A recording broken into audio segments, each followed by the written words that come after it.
Hello and welcome to BYJU'S IAS. Welcome to Target Prelims 2021. In this crash course, we have been covering current affairs related developments of the last 1 year through multiple choice practice questions, and as well as we've been discussing several important basic concepts. This crash course has been specifically designed to help those aspirants who would be appearing for this year's prelims. This would be the first session for international relations under this crash course. We shall be having 2 more sessions on the 13th and 14th of September. So if you're finding our initiatives to be helpful, please like the videos, comment on them, share the videos with your fellow aspirants, and don't forget to hit the subscribe button. So let's start with the first question under international relations. Consider the following boundary lines: the McMahon line, Ratcliffe line, Johnson-Ardagh line, Macartney-MacDonald line, and the Durand line. Which of the above are related to the border disputes between India and China? See, these boundary lines that have been referred to in this question, they have been often in news over the last 1 year because of several border disputes in the South Asia region. To answer this question, we need to talk a little more about these boundary lines, understand a few more details so that it becomes easier for you to answer such questions. This map over here is showing you the boundary lines that we were talking about. We have the Ratcliffe line shown over here, the Durand line, and the McMahon line. First, let's start with the Durand line. The Durand line is today the international boundary between Afghanistan and Pakistan. This line was established back in 1893 between the then British Indian government and the then Emirate of Afghanistan.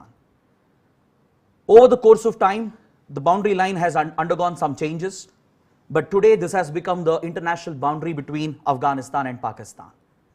Every now and then, the Durand line is also in news, especially because of the recent takeover of Afghanistan by the Taliban. This line, the Durand line, it essentially divided the Pashtun inhabited areas. The Pashtuns form the core base for the Taliban as well. And several Afghan governments in the past, they have questioned the validity of Durand line. They have refused to accept this as the border with Pakistan. This line was drawn up by a former British diplomat back in 1893. The line has been named after him. And the Durand line always appears in newspapers in relation to Afghanistan and Pakistan. Even recently, before the Taliban took over Afghanistan, they captured several important border checkpoints located along the Durand line. It was also widely reported that several Pakistani terrorists, with the support of the ISI, the Pakistani intelligence agency, they infiltrated across the Durand line to support the Taliban in its takeover of Afghanistan. So that's why the Durand line can be important for your exams. Next, we have the Ratcliffe line.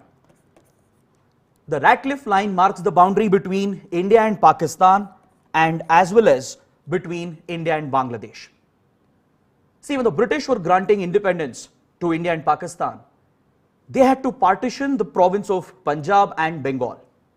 For this purpose, they established two boundary commissions were set up by the British, and these boundary commissions were headed by Sir Cyril Ratcliffe. That's why these boundary lines have been named as the Ratcliffe line.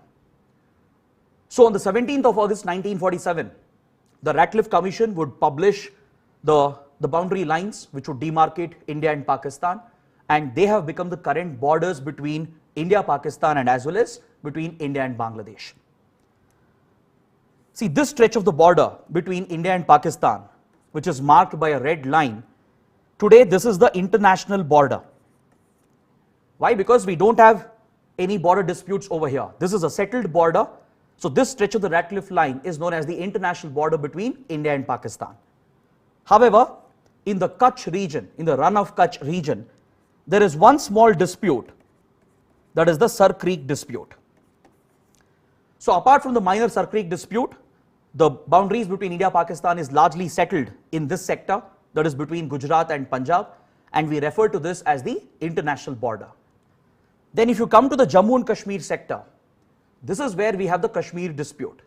Here the boundary line is not settled between India and Pakistan. So the de facto boundary line is referred to as the line of control, or the LOC, which you can see in this image over here, right? Then coming to our borders with Bangladesh, even this is referred to as the Ratcliffe line, because the Ratcliffe Commission also divided the Bengal province just like the Punjab province. So this was the boundary between India and East Pakistan back then. Now it's the boundary between India and Bangladesh. This border is very, very crucial, very critical for India's national security. This is the longest border that India has. Please remember this fact. This is the longest land border for India. It stretches almost 4,096 kilometers in length. So the India-Bangladesh border is a very sensitive border. It's a porous border as well. And we face several border management challenges with regard to India's borders with Bangladesh. There is a threat of cross-border terrorism, especially from northeast insurgent groups or by some of the jihadist outfits supported by Pakistan. There is also the threat of organized crime, such as drug trafficking, cattle smuggling, human trafficking, etc. Then we also deal with the problem of influx of illegal migrants from Bangladesh. So all these challenges exist along the India-Bangladesh border, which is also referred to as the Ratcliffe line. Next, coming to our borders with China, this is what the question deals with. Here you can see the McMahon line, the purple line over here, the McMahon line. And in the Ladakh sector, in the Aksai Chin region over here, you can see the de facto border between India and China, which is the LAC, or the line of actual control. So let's talk about these lines that we share with China in slight detail. In this first image, you can see the McMahon line. The McMahon line was drawn up by the McMahon Commission following the Shimla Convention of 1914. This can be an important fact for prelims. See, the India-China boundary question is going to be very important for your exams, considering the border disputes that have taken place over the last 1 year. I'm sure most of you would be aware that border tensions had escalated between India and China over the last 1 year. In fact, some of the border standoffs, especially in the Ladakh sector, is continuing even today. Some of the disputes have been partially resolved as of now, but the standoff in the Ladakh sector continues across several locations. So because of this reason, the geography of the area, the boundary lines that we have, they all become important for your prelims examination. So this McMahon line is present in the eastern sector of the India-China border, that is towards the Arunachal Pradesh region. This line was drawn up by the McMahon Commission following the Shimla Convention of 1914, which was worked out between British India and the Tibetan Kingdom. Is that clear? Today, China, that is the People's Republic of China, refuses to acknowledge the McMahon line as the boundary between India and China, that is between India and Tibet. That's because when this boundary line was worked out, the PRC did not exist. The People's Republic of China was formed only in 1949 after the Chinese Civil War. Back then, it was the Republic of China which was in power over mainland China, and Republic of China didn't control Tibet back then because Tibet was an independent kingdom. So as a result, PRC, which was formed in 1949, never recognized the McMahon line as the boundaries between India and Tibet. So through the Shimla Convention, the McMahon line was drawn up to demarcate the boundaries between the then independent Kingdom of Tibet and British India. Is that clear? This is one reason why China still claims Arunachal Pradesh and even refers to it as South Tibet. In fact, this McMahon line even extended across into Myanmar. It also marked the boundaries between China and Myanmar. The PRC didn't recognize this as well, but it worked out a separate settlement through negotiations with Myanmar. It basically redrew the McMahon line. With India, the dispute continues because India has inherited the legacy of the British. We accepted the McMahon line as the borders with Tibet when we gained independence, and we have consistently maintained the same position. China objects to this. It says we weren't party to the Shimla Convention. It was a negotiation between the British India government and Tibet, and hence it wants fresh negotiations to be held. So this has been China's consistent position from 1950 when it annexed Tibet, right? So that's about the McMahon line. Then look at the other two maps I have given over here. This focuses on the Ladakh sector, the Aksai Chin region. This is the center of the latest border tensions. Here you can identify the other two boundary lines which have been referred to in the question. Here you can see the Johnson-Ardagh line. Here you can see the Macartney-MacDonald line. These were also boundary lines drawn up by the British. The Johnson line, for example, was drawn up in 1865. The Macartney-MacDonald line was drawn up in 1899. These boundary lines were used by the British to mark the boundaries of Jammu and Kashmir and by extension the boundaries of India. And these boundaries, they kept changing over a period of time under the British because the British perceived a threat from Russia from the north.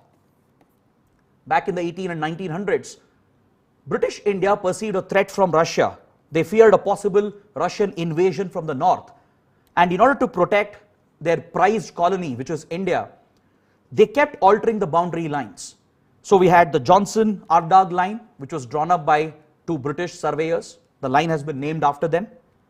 Then we have the Macartney-MacDonald line over here, right? So like these different boundary lines were used over a period of time by the British to demarcate the territory of India. As a part of this strategy, Britain even developed buffer states in the region. Fearing a Russian invasion from the north, Britain cultivated all the Himalayan kingdoms as buffer states. For example, Tibet, Nepal, Sikkim, Bhutan, and the others. So the boundary lines over here as well in the Aksai Chin region kept changing over a period of time. So by the time of independence, Britain had moved the boundary line to the forward areas. It was referred to as the forward line. And when India became independent, we inherited this British legacy. The boundary line which was marked out by the British, which lies even ahead of the Macartney-MacDonald line, was inherited by India. India recognized this as the border between Jammu and Kashmir and Tibet. But later in 1950, the PRC would annex Tibet.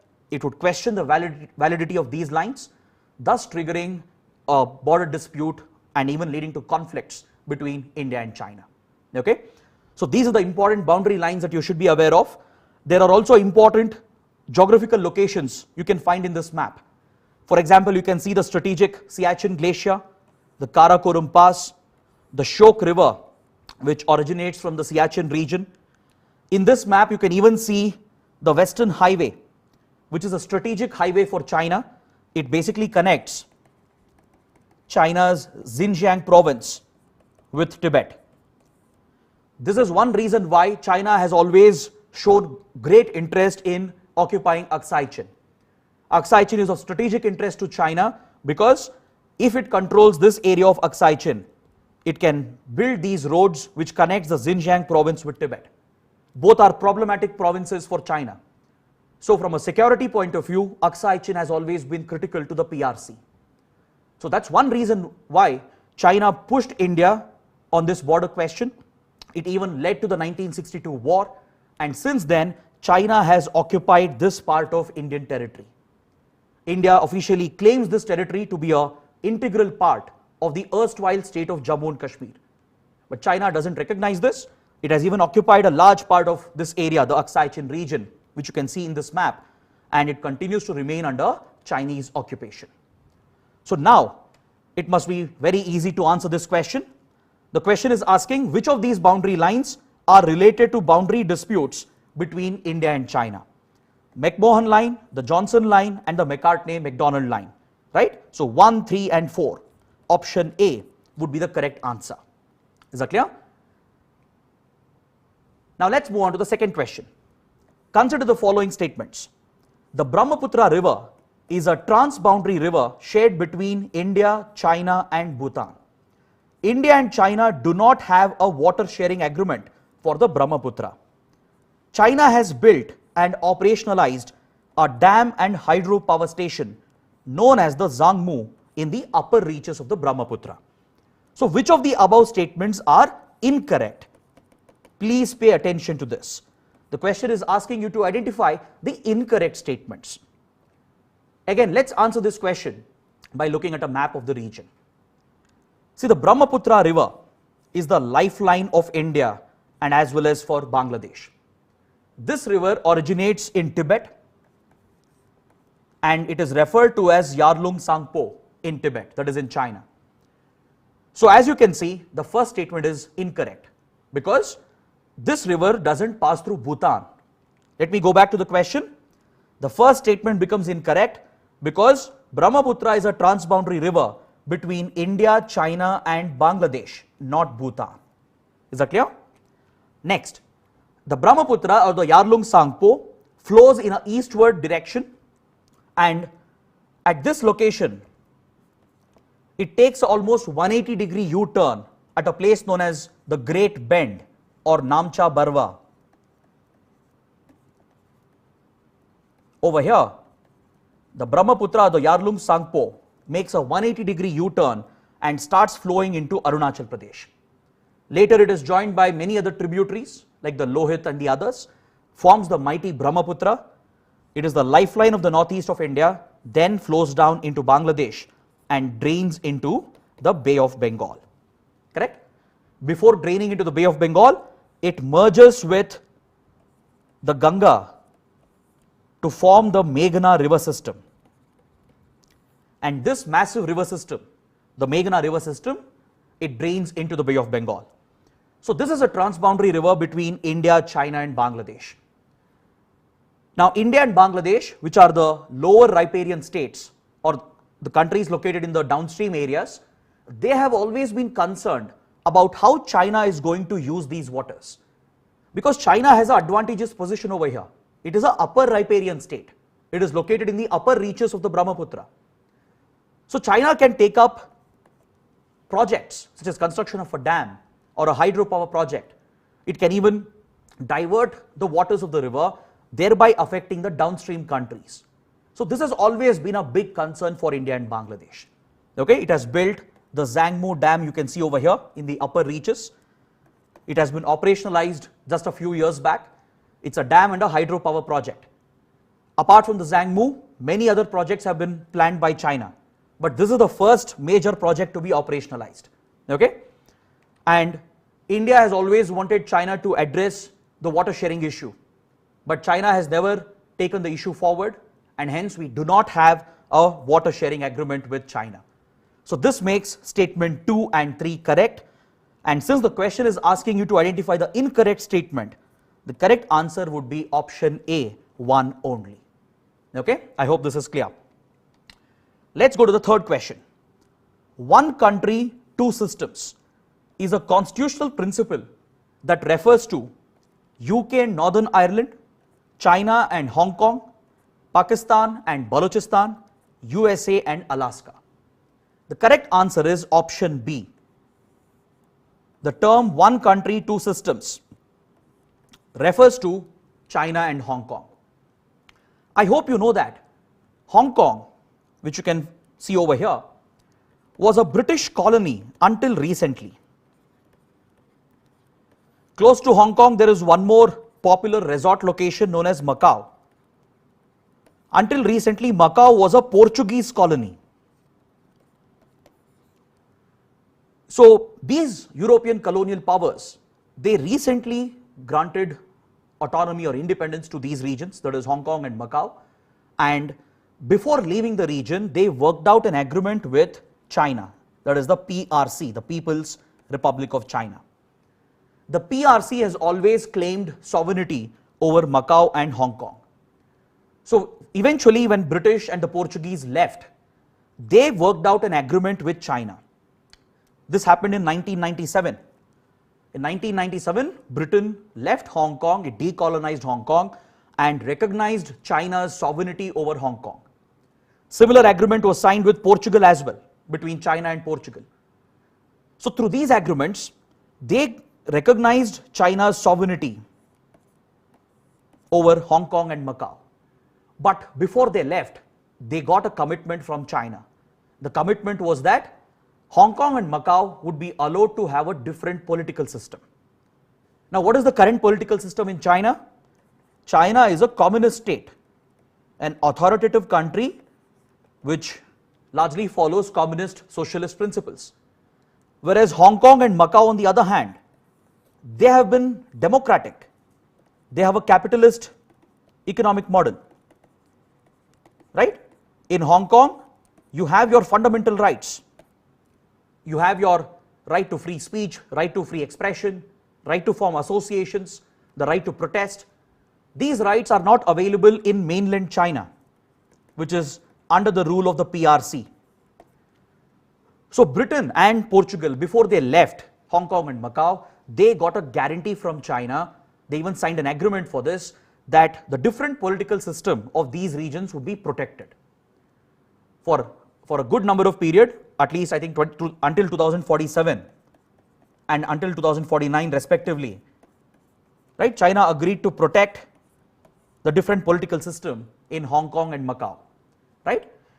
So today this topic is very much in news because China has been making attempts to violate and erode the two system mechanism that exists.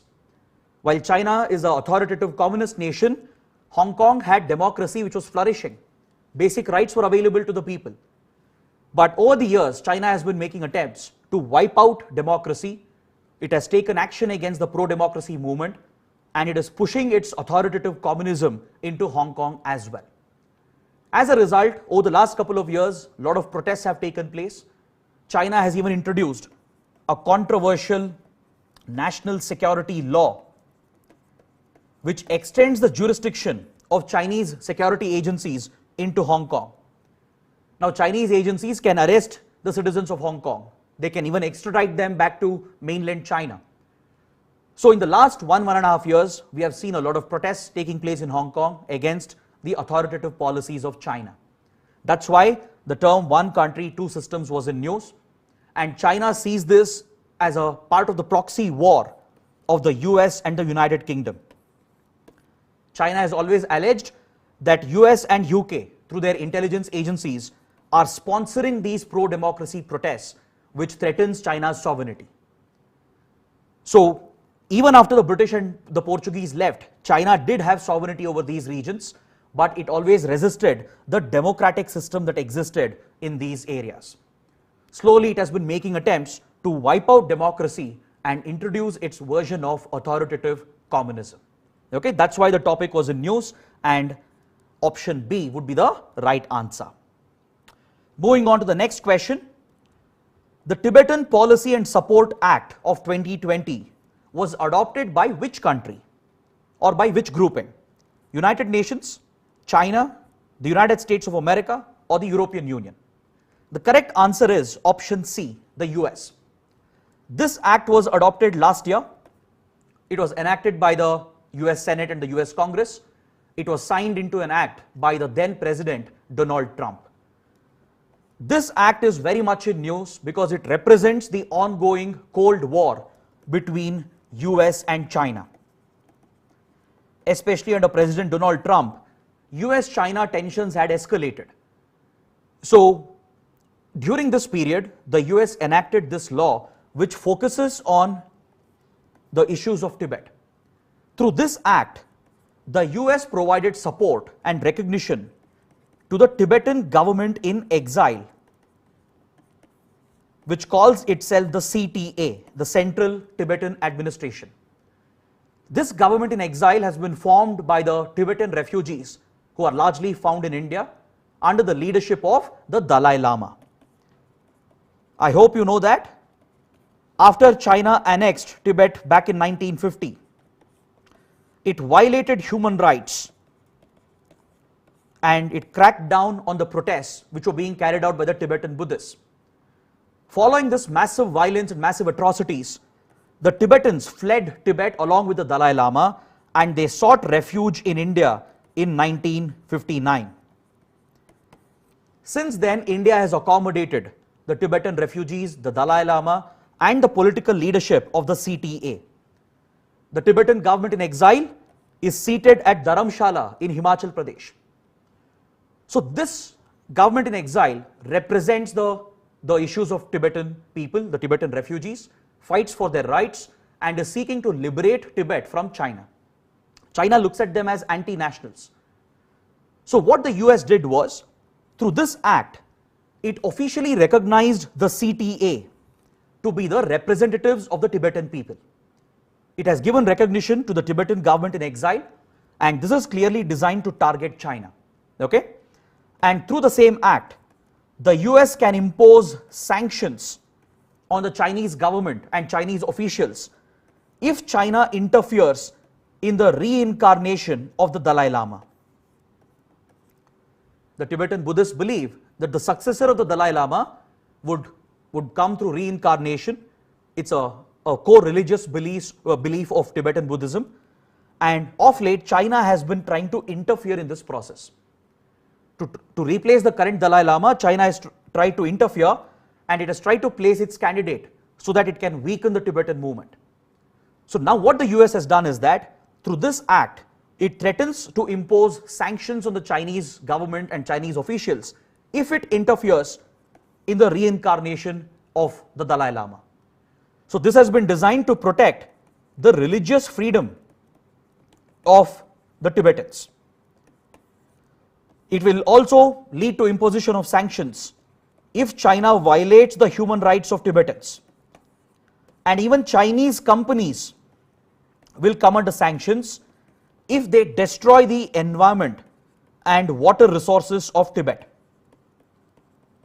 Because Chinese companies are known to overexploit the resources in the Tibet region, and if any Chinese company is destroying the sensitive environment of Tibet or the water resources, then US reserves the right to impose sanctions on these companies.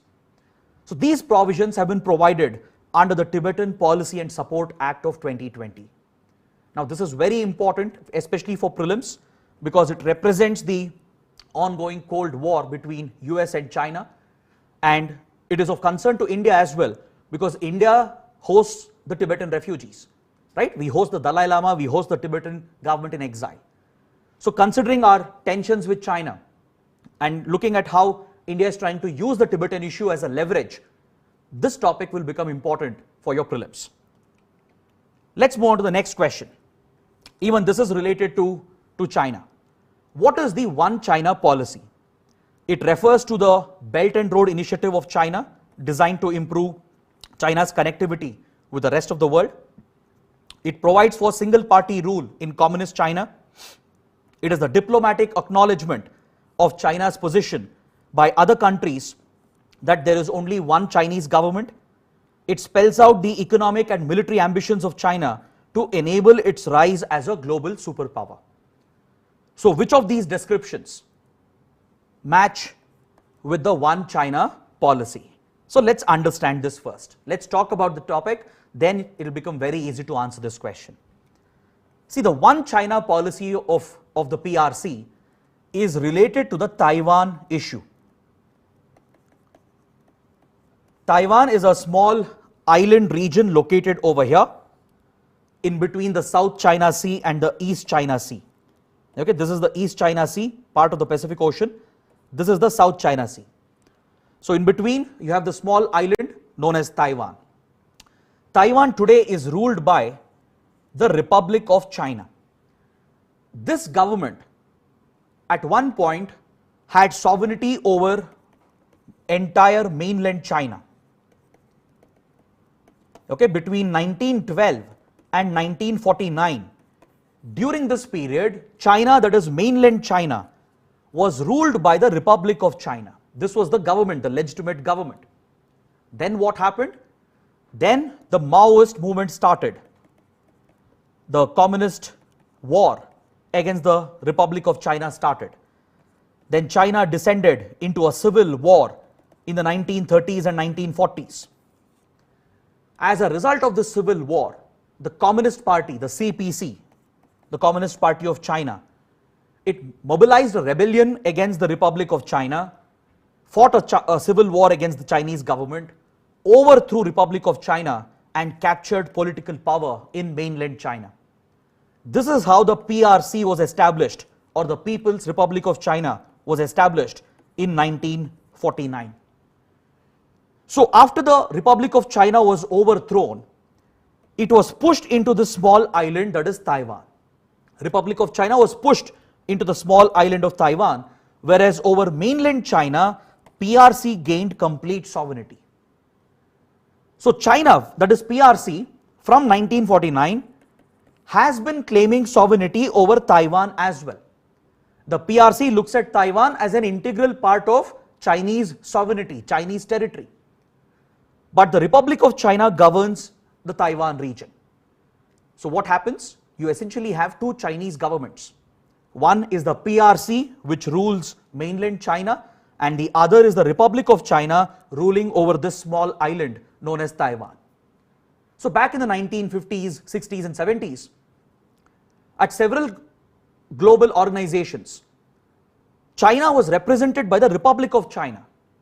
Many countries had given recognition to PRC, including India, but at several organizations and several platforms, the seat for China was occupied by the Republic of China. So essentially there were two different Chinese governments, and Republic of China was seeking diplomatic recognition from other countries. That is when the PRC came out with a policy called the One China policy. That is, there is only one China, there is only one legitimate government of China, which is the PRC. Under this policy, China expected other countries, other groupings and international organizations to recognize that there is only one legitimate government, which is the PRC. Through this One China policy, China succeeded in not giving recognition to the Republic of China government in Taiwan. Is that clear? Even today, most countries, they do not have official diplomatic ties with Taiwan because they have accepted the One China policy, and we have built official ties only with the legitimate government of China, which is the PRC, the People's Republic of China. Hence, option C would be the correct answer. Okay? It is the diplomatic acknowledgement of China's position by other countries that there is only one legitimate Chinese government, which is the PRC. Okay? So that's about the One China policy. Moving on.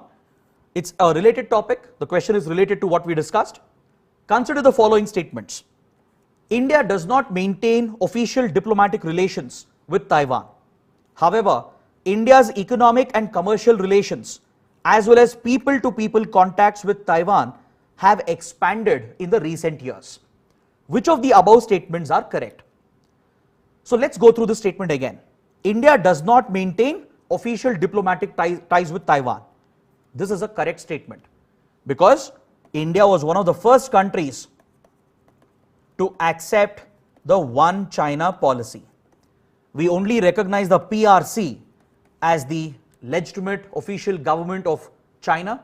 We recognize China's sovereignty over Taiwan, and we haven't developed official diplomatic ties with the Republic of China, which governs Taiwan. However, the second statement is also correct. India has built strong economic, commercial and cultural relations, and they have expanded in the recent years. This is unofficial. This is unofficial relations with Taiwan. Is that clear? Most countries around the world, they don't have official diplomatic relations with Taiwan. That is, they don't have their embassies in Taiwan. They don't allow Taiwan to set up their embassies in the other countries.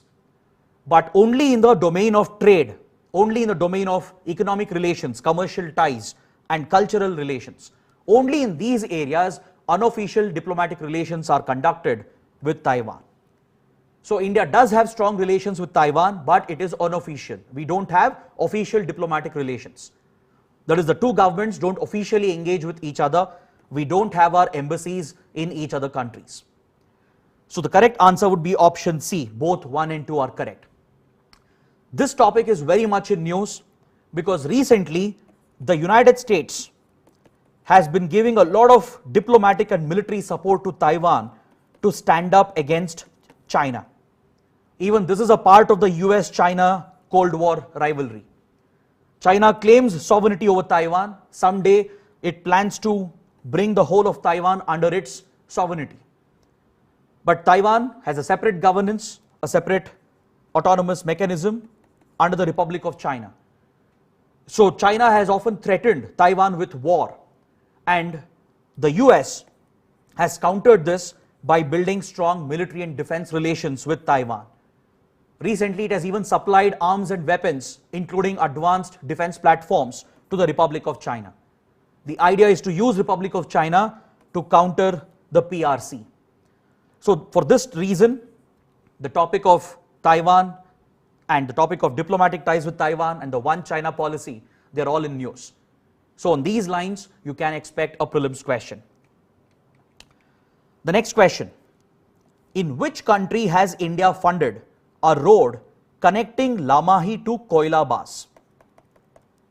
This topic was recently in news, just a few months back, and it could be a potential prelims question. Is it Myanmar, Sri Lanka, Bhutan, or Nepal? The correct answer is option D. India has funded the construction of this road, which connects Lamahi to Koilabas, and it is located in Nepal. Let me show you the map of the region and understand where this road is located. See, here you can see the town of Lamahi in Nepal. Okay, this is the India-Nepal border, which is a open border that we have, right?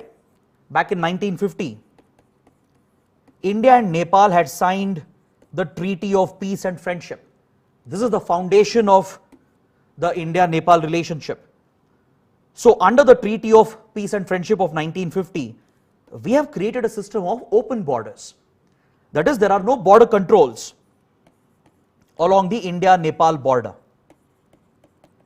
It has been provided so that we can facilitate the free movement of goods, the free movement of people, and to bring the two countries closer economically and culturally.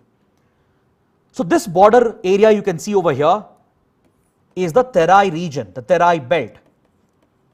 Now culturally, the Terai belt is very important to India because it is inhabited by the Madhes people or the Madhesis. The Madhesis are the native ethnic group found in the Terai belt. This Terai belt, the plain areas of Nepal, extends into India, into UP and Bihar. And the Madhesis of Nepal, they share very close cultural and familial relations with the states of UP and Bihar. So India provides a lot of development assistance to Nepal. We fund many projects in Nepal, mainly to protect our interests, to counter Chinese influence, and as well as to help Nepal to develop. And most of our investments are focused on the Terai region. It is focused on the region where the Madhes people can be found. So this road connects Lamahi with Koilabas, which is located close to the Indian border over here. Okay, so this is the road that India has funded. It basically connects the east-west highway of Nepal, which you can see over here. This is the east-west highway. So from here the road connects with the India-Nepal border. This road has been funded and built by India mainly to facilitate trade and the movement of people, right? It shows the kind of close relations we have with Nepal in the area of development assistance. In fact, after Bhutan, Nepal is the second largest recipient of Indian funds through its development assistance program.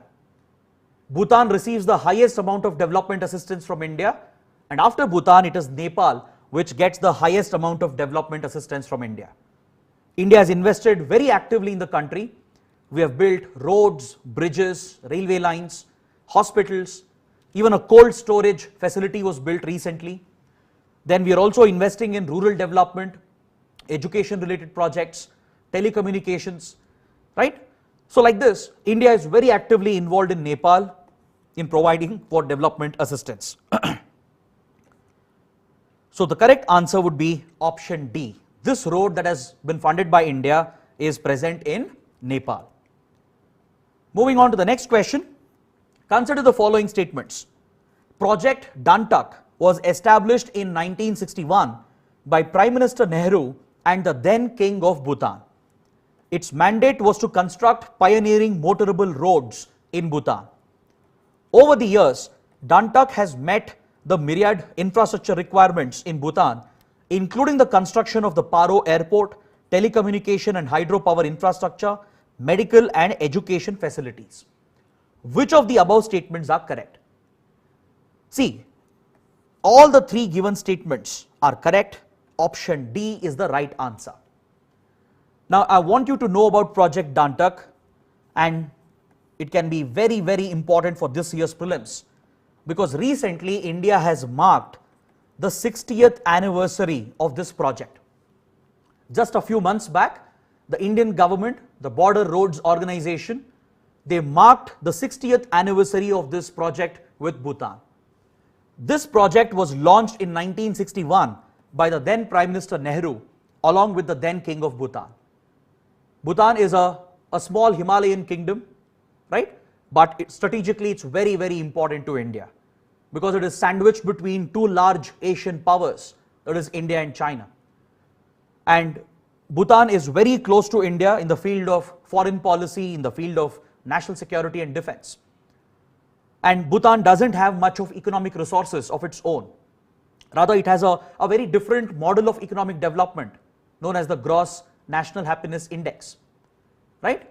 Its model of development is not based on GDP numbers. It is based on the GNH, the Gross National Happiness Index. So Bhutan has always stayed away from developing big infrastructure, from creating industries, because Bhutan respects its environment. It respects spiritualism. It accords very high priority for Buddhist principles and sustainable living and environment-friendly lifestyles. So India has been the country which has been helping Bhutan in this regard, at least to create basic infrastructure. India has always respected this unique development model of Bhutan. We have never interfered with that. And since many decades, since the 1950s, we have been assisting Bhutan financially. We even provide technical assistance to Bhutan to execute some of the basic infrastructure projects. One such initiative was Project Dantak, started in 1961. The objective was to build motorable roads in the Himalayan kingdom. Because the terrain, the geography of the region, transportation, connectivity was very difficult.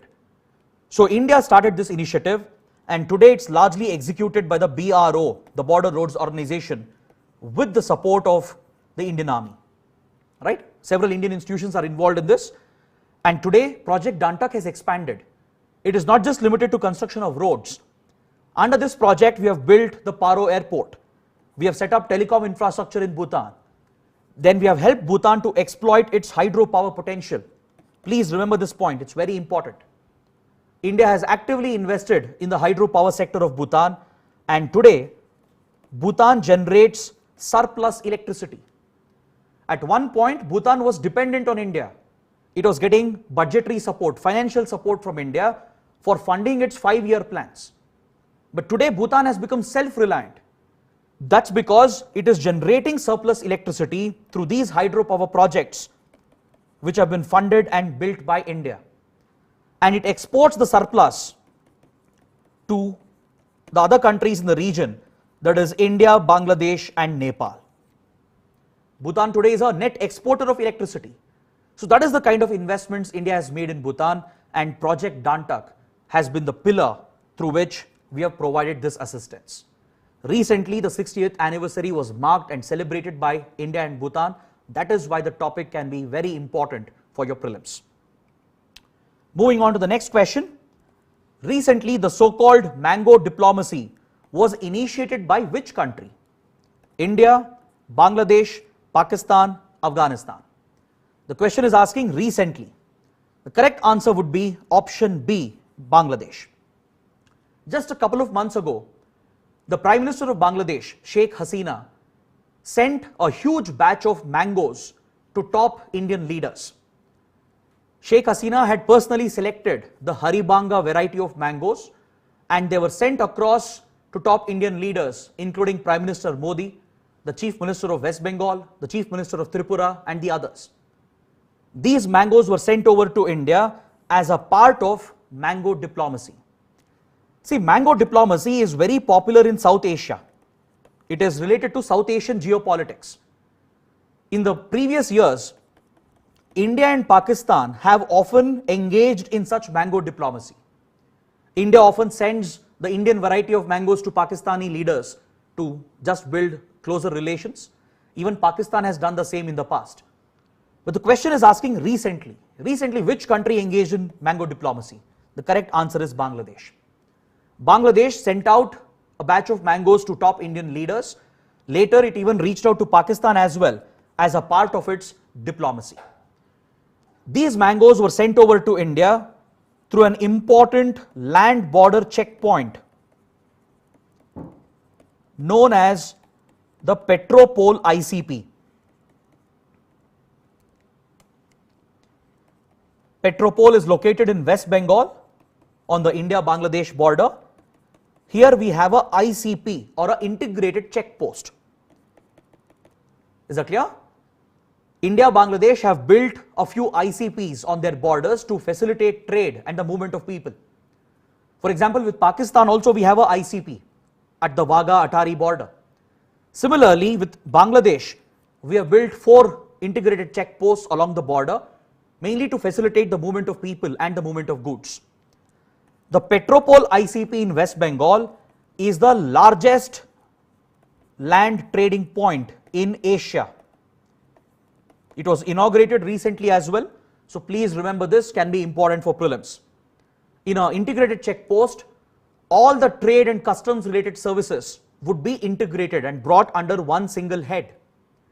Custom officials, immigration officials, security officials, right? Any government agency which is needed for trade and movement of people, they are all brought together under one single facility. These ICPs will also have state-of-the-art infrastructure. They will have logistic facilities for moving the goods. They will have warehousing, cold storage facilities. So ICPs are basically set up to promote trade and movement of people. With Bangladesh, we have 4 such ICPs. We'll look at the other 3 later in a different question. But please remember the Petropol ICP, which is the largest land trading point in Asia. Through this land border checkpoint, the mangoes were sent over to India, to Indian leaders, and Bangladesh was reaching out to India because India had stopped the export of COVID-19 vaccines. Following the devastating second wave in India, India put a stop to Vaccine Maitri initiative. Right? Under Vaccine Maitri, we were providing free vaccines to many friendly countries, and Bangladesh was dependent on Indian vaccines. So when India stopped the supply of vaccines, Bangladeshi Prime Minister reached out to India through mango diplomacy. Okay? So these points can be very important for your prelims. Moving on, the next question. Consider the following statements. The SARC COVID-19 Emergency Fund was proposed by India. Contributions of SARC members are voluntary, and till date only India has announced a contribution into the fund.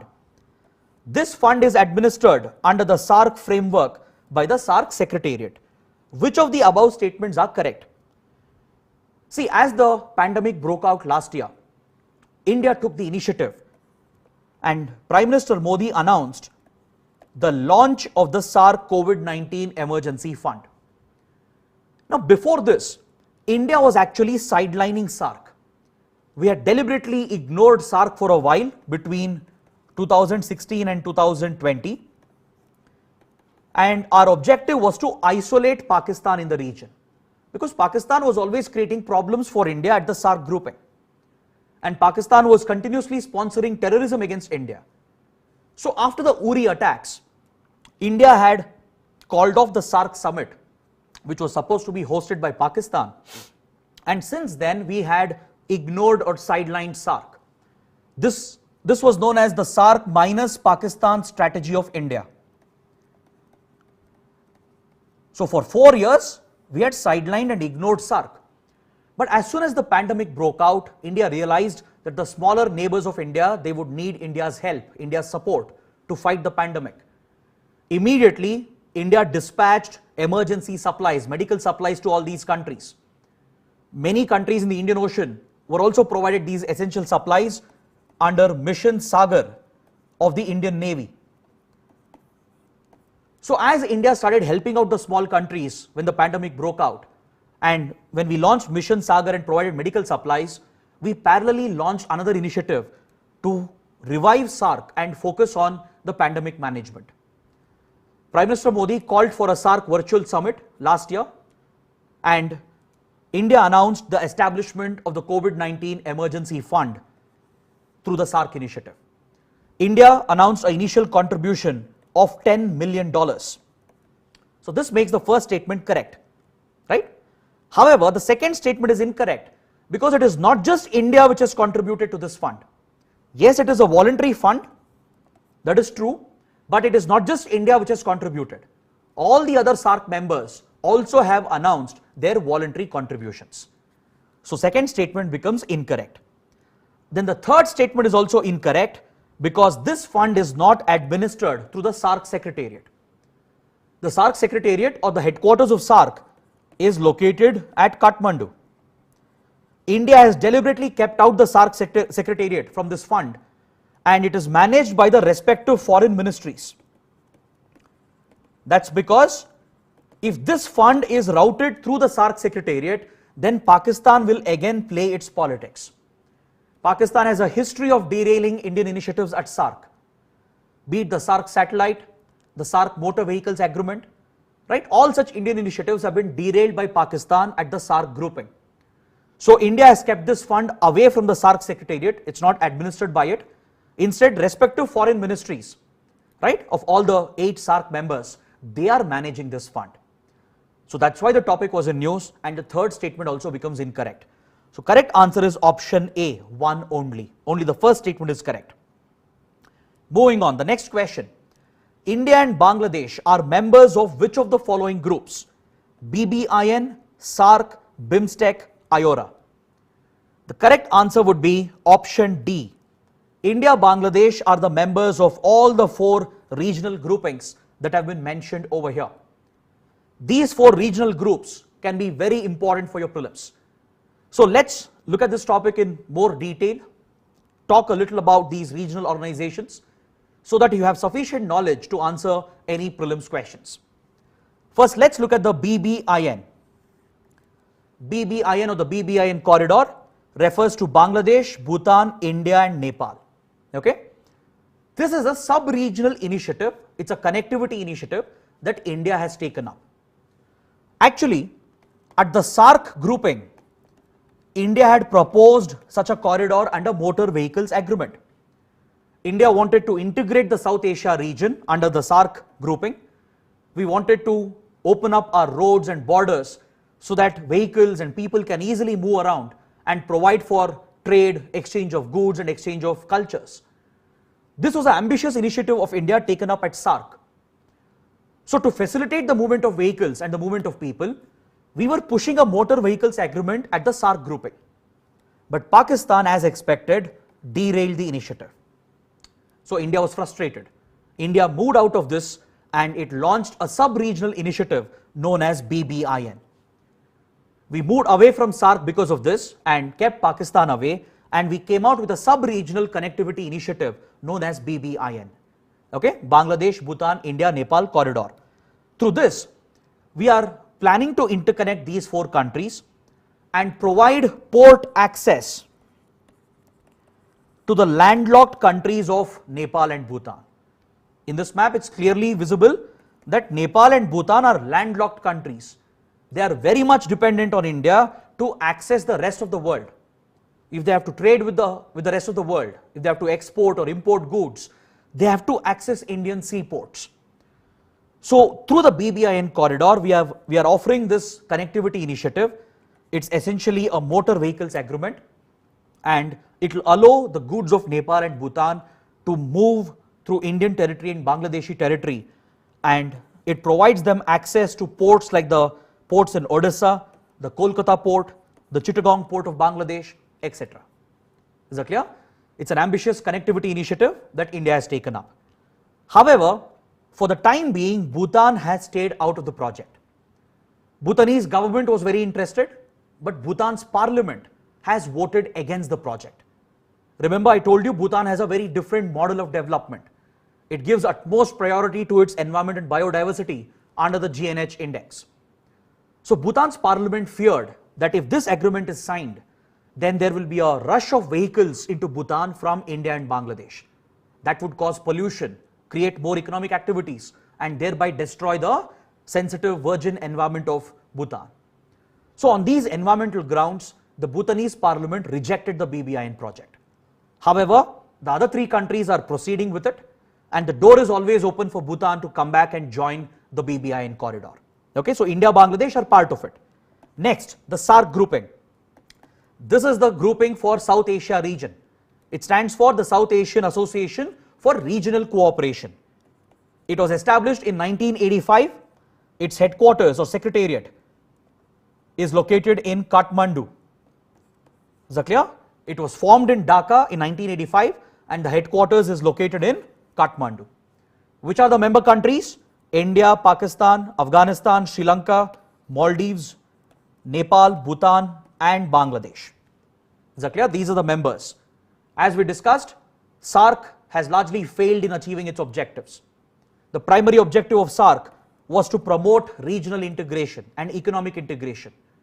But we have failed to achieve this because South Asia has a number of disputes, conflicts, and especially Pakistan has been derailing most of the initiatives, right? The SARC satellite was renamed by India as the South Asia satellite because we had to exclude Pakistan out of it. But there are some small initiatives like the SAFTA, the South Asia Free Trade Agreement, right? There's a free trade agreement between them. Then there is the SARC Food Bank, which has been set up to provide for food security. There is also the South Asian University, which is set up in New Delhi, right? So some successful initiatives have been taken up, but by and large, SARC has failed due to Pakistan's interference, okay? Then the position of Afghanistan is also important over here because when SARC was formed, Afghanistan was not a part of it. It was India which brought Afghanistan into the grouping somewhere around 2006, and Afghanistan was made a part of the grouping to promote trade and connectivity in the region. But today the topic is again in news because it's still uncertain as to what will happen to Afghanistan's seat at the SARC grouping. Because right now the civilian government, which was supported by India, has been thrown out and the Taliban have captured power. So we still don't know as to what will happen to Afghanistan's seat at the SARC grouping. So for all these reasons, the SARC organization is in news and it could be relevant for your prelims. Next, BIMSTEC. It stands for Bay of Bengal Initiative for Multi-Sectoral Technical and Economic Cooperation. This grouping was formed back in 1997 through the Bangkok Declaration. This is a very unique grouping because it brings together a few South Asian countries and connects them with a few Southeast Asian countries. Which are the members?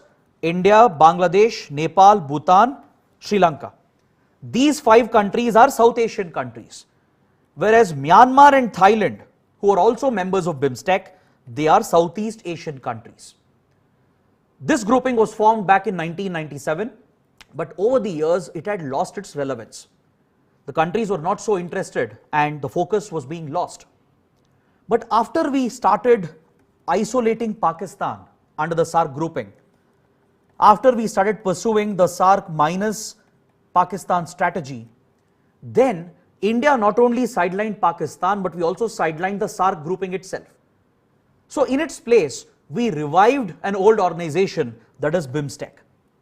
That's why in the last 4 to 5 years, BIMSTEC has become a prominent organization. Its uniqueness is that it connects South Asian countries with Southeast Asian countries. It is mainly focused on the Bay of Bengal region because most of the members, they are the littoral states or the coastal states of Bay of Bengal. So this is in line with India's Sagar doctrine. It is in line with our Indo-Pacific vision. It is also in line with our Look East policy. Is that clear?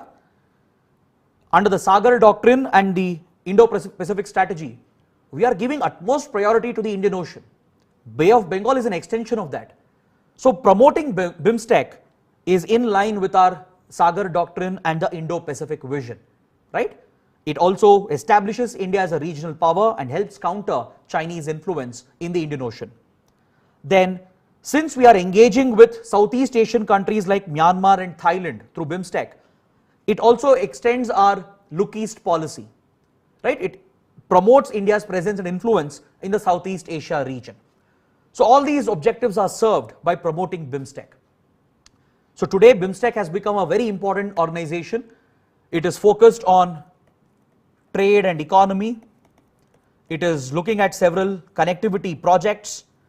It's focused on disaster management assistance, known as HADR, or humanitarian assistance and disaster relief, because many of these countries are hit by natural disasters like cyclones.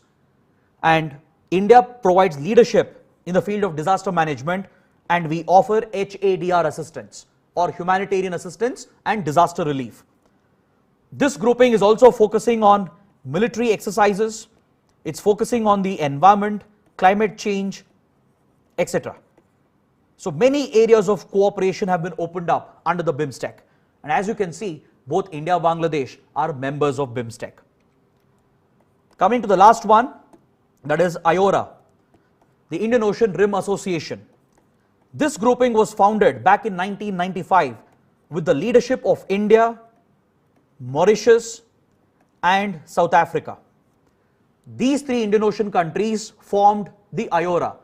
Back then it was known by a different name. It was known as IORARC. But now the grouping has been renamed as IORA, and it has emerged as one of the most important regional groupings of the Indian Ocean region.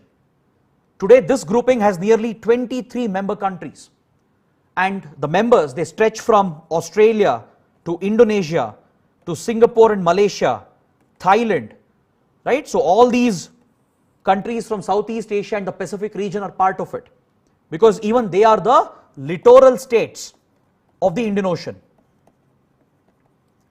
Then from South Asia, we have Bangladesh, Sri Lanka, India, Maldives. In the Indian Ocean, the small island countries like Madagascar, Mauritius, Seychelles, okay, Comoros, they are all part of this grouping. Then you have many East African countries like South Africa, Kenya, Mozambique, Tanzania, even they are part of IORA.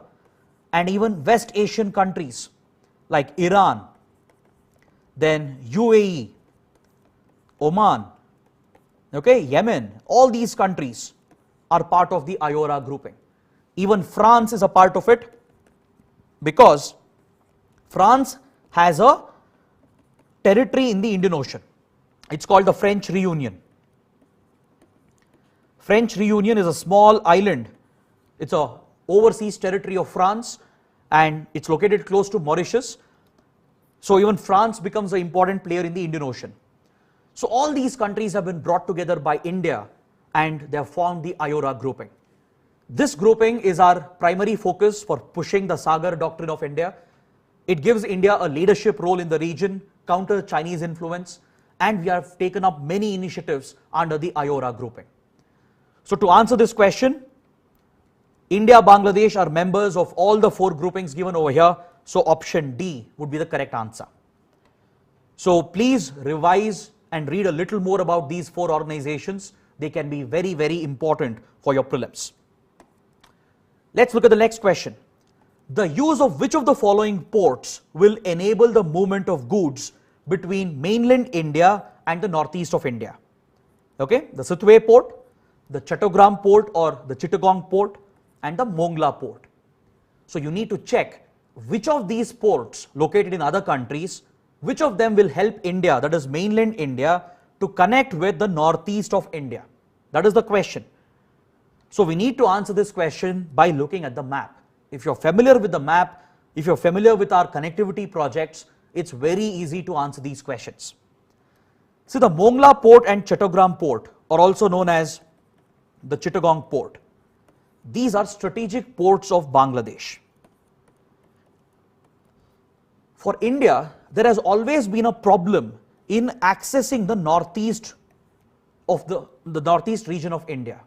Okay, because mainland India and the northeast of India, they are connected by a very narrow corridor known as the Siliguri corridor.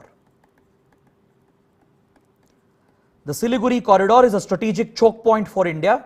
It's also called as India's chicken's neck. Okay, it's a small narrow corridor over here surrounded by Nepal and Bangladesh. So this small stretch of land is the only connection between India and the northeastern states. So this has always been a drawback for India when it comes to connecting with northeastern states. It has affected the movement of heavy equipment.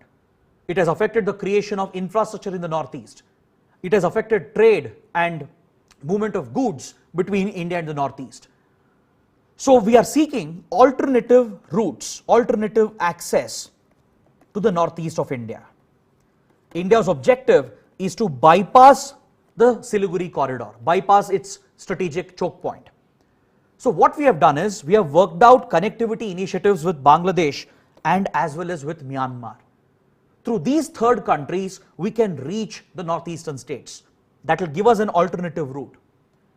So with Bangladesh, we have signed several agreements recently in 2010, 2015, 2018 as well. And through these agreements, we have provided for connectivity between Indian ports, such as the Kolkata Haldia port, with the Mongla and the Chattogram port. So because of this, goods from mainland India can be moved from the eastern ports of India into the Bangladeshi ports. From here, we can access the road, rail network and even the inland waterways network of Bangladesh to bring the goods to northeastern states and land them at the land border checkpoints, or where we have built the ICPs, the integrated checkposts. We have one ICP at Dauki in Meghalaya.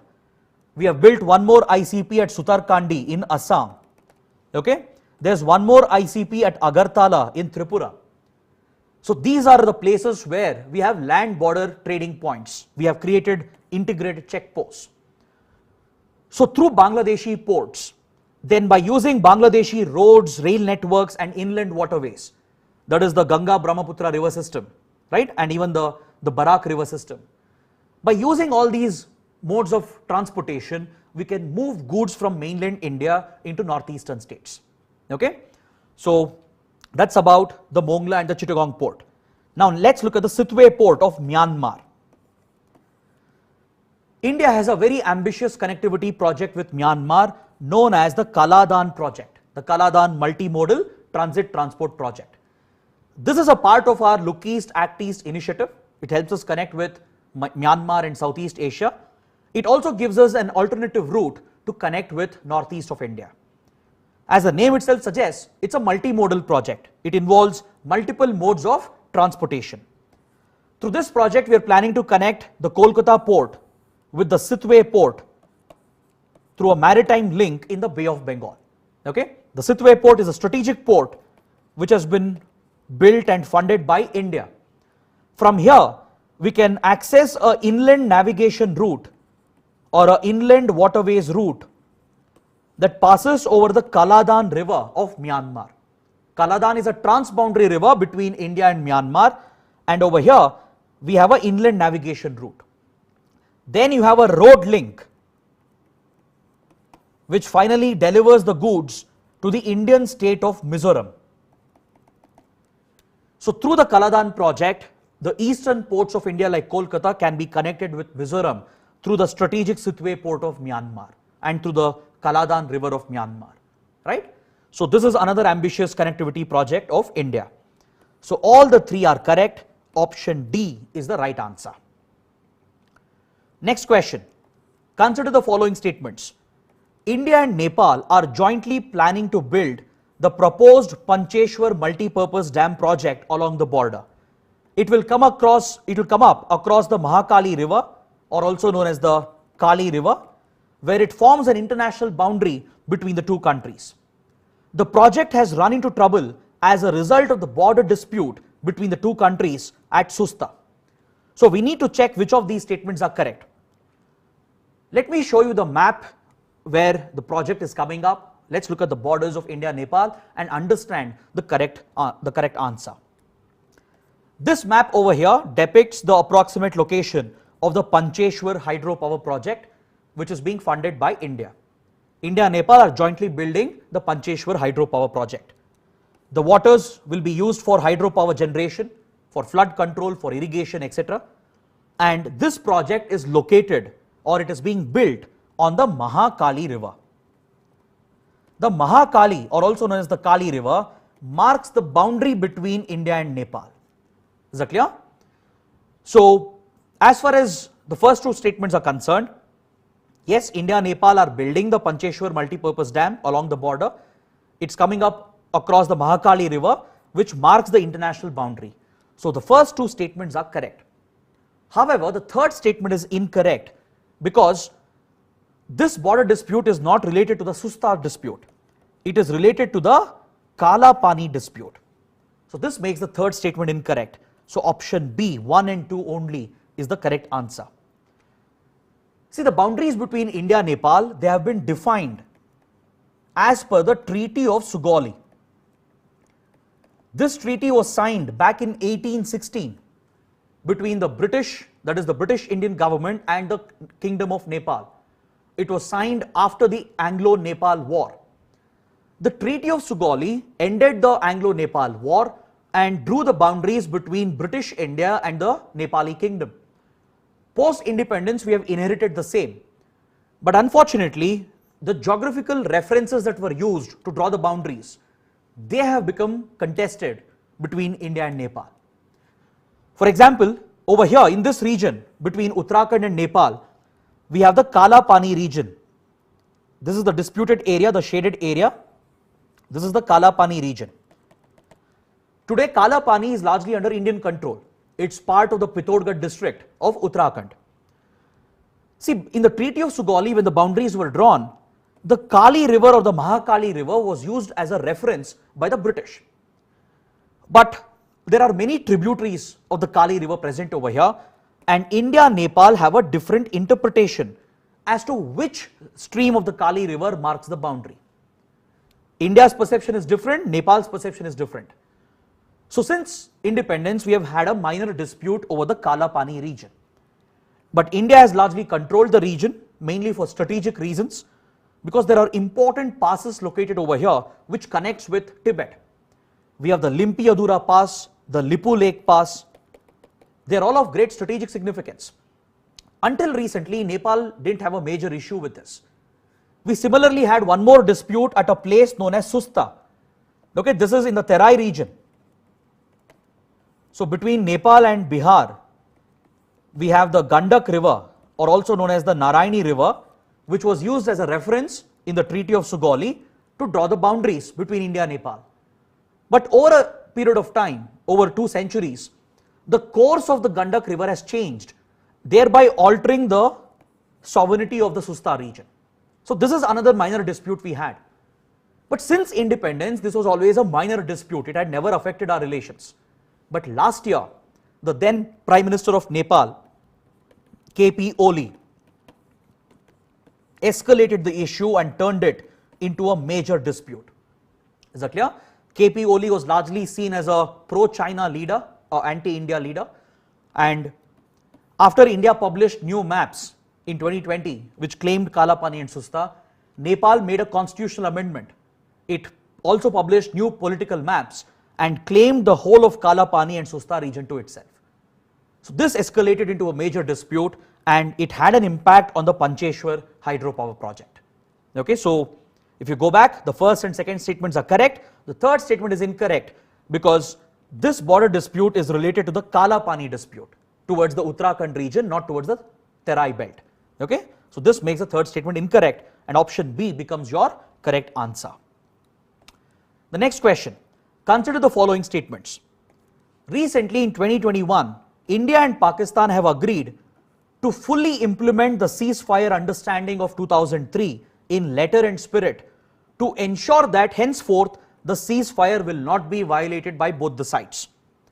The 2003 ceasefire understanding was not a written agreement, but since the recent announcement, the violations have gone down considerably.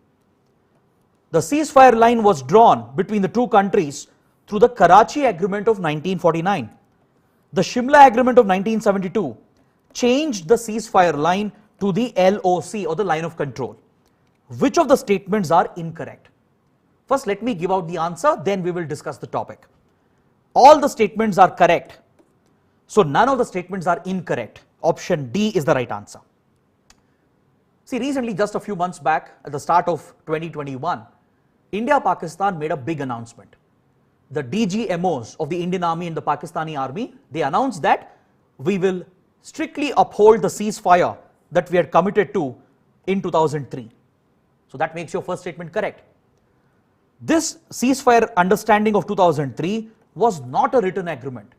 It was more of a verbal understanding that India-Pakistan had reached in 2003. So your second statement is correct, and as the statement says, since the latest announcement, the ceasefire violations have actually gone down. Ceasefire violations by Pakistan, infiltration attempts have actually gone down in the last 6 to 7 months. So second statement is also correct. This ceasefire line that we are talking about, okay, it was drawn through the Karachi Agreement of 1949. See, now I am showing you the disputed map of the Jammu and Kashmir region. This map depicts the whole state of Jammu and Kashmir, which is an integral part of India. Okay, there is no doubt about it. The whole state of J&K, as seen in this map, the orange line that represents the boundaries, this whole state is an integral part of India. It also depicts the disputes and the occupied areas. In 1947, the India-Pakistan war broke out over J&K. Later, India fought back against Pakistan after Raja Hari Singh signed the Instrument of Accession. Right? J&K became an integral part of India following the Instrument of Accession. India fought back against the Pakistani invasion, pushed back Pakistani troops, and then we took the matter to the United Nations. Following this, a ceasefire line was agreed upon. The ceasefire line. This is the Pakistan occupied Kashmir region, the POK region you can see. A de facto border was created, which was a ceasefire line, which would be monitored by the UN. Right? So this was provided for under the Karachi Agreement of 1949. So your third statement is also correct. Then in 1972, after the liberation of Bangladesh war, right? India-Pakistan, they signed the Shimla Agreement, through which the ceasefire line was renamed as the LOC, or the line of control. This was done by India to keep UN away from the Kashmir dispute. We were not sure that UN would be neutral, UN would be effective in resolving this dispute. We ensured that there would be no third-party involvement henceforth between India-Pakistan over the Kashmir dispute, and this was placed under the Shimla Agreement. So India-Pakistan agreed to bilaterally negotiate whatever disputes they have, and third-party involvement was taken out. So to eliminate the role of the UN, ceasefire line was renamed under the Shimla Agreement as the LOC, or the line of control. Okay, so that is why the third and fourth statements are also correct. Option D is the right answer, because none of the statements are incorrect. The next question, it is related to the same topic, and it was also recently in news and can be very important for prelims. The draft 26th Constitutional Amendment Bill of Pakistan is related to implementing FATF guidelines on countering terror financing, giving legal status to the CPEC project, awarding provincial status to Gilgit-Baltistan, redrawing Pakistan's boundaries with Afghanistan. The correct answer is option C. Recently, the Pakistani government has proposed a draft Constitution Amendment Bill, that is the 26th Constitution Amendment Bill, to provide provincial status to Gilgit-Baltistan. Gilgit-Baltistan is located over here. You can see in the same map. It's part of the Pakistan occupied region. This region is the Gilgit-Baltistan region, and Pakistan is trying to provide provincial status to Gilgit-Baltistan. This is seen as a Pakistani attempt to retaliate against India after India altered the status of Jammu and Kashmir. In 2019, the Indian government revoked the special status of J&K, which was given under Article 370, correct? Following this, India reorganized the state of Jammu and Kashmir into two new union territories. So this has altered the status quo of Jammu and Kashmir. The political status, the constitutional status of J&K has undergone a change because of these decisions of India. Pakistan had strongly protested against it, and as a retaliation, it is trying to fully integrate the occupied areas, that is the Gilgit-Baltistan region, by trying to declare it as a province of Pakistan. See, today the provinces of Pakistan are the Punjab province, Sindh, Balochistan, Khyber Pakhtunkhwa. These are the provinces of Pakistan. Gilgit-Baltistan and POK, Pakistan Occupied Kashmir. These areas had their own autonomy and they were not fully integrated with Pakistan. So now through this amendment bill, it is trying to fully integrate these regions by giving them the provincial status. It would essentially become one of the full-fledged states of Pakistan if it is adopted. Okay, so it was in news recently and can be important for prelims. Next question. The Sakteng Wildlife Sanctuary has recently emerged as a dispute between which two countries?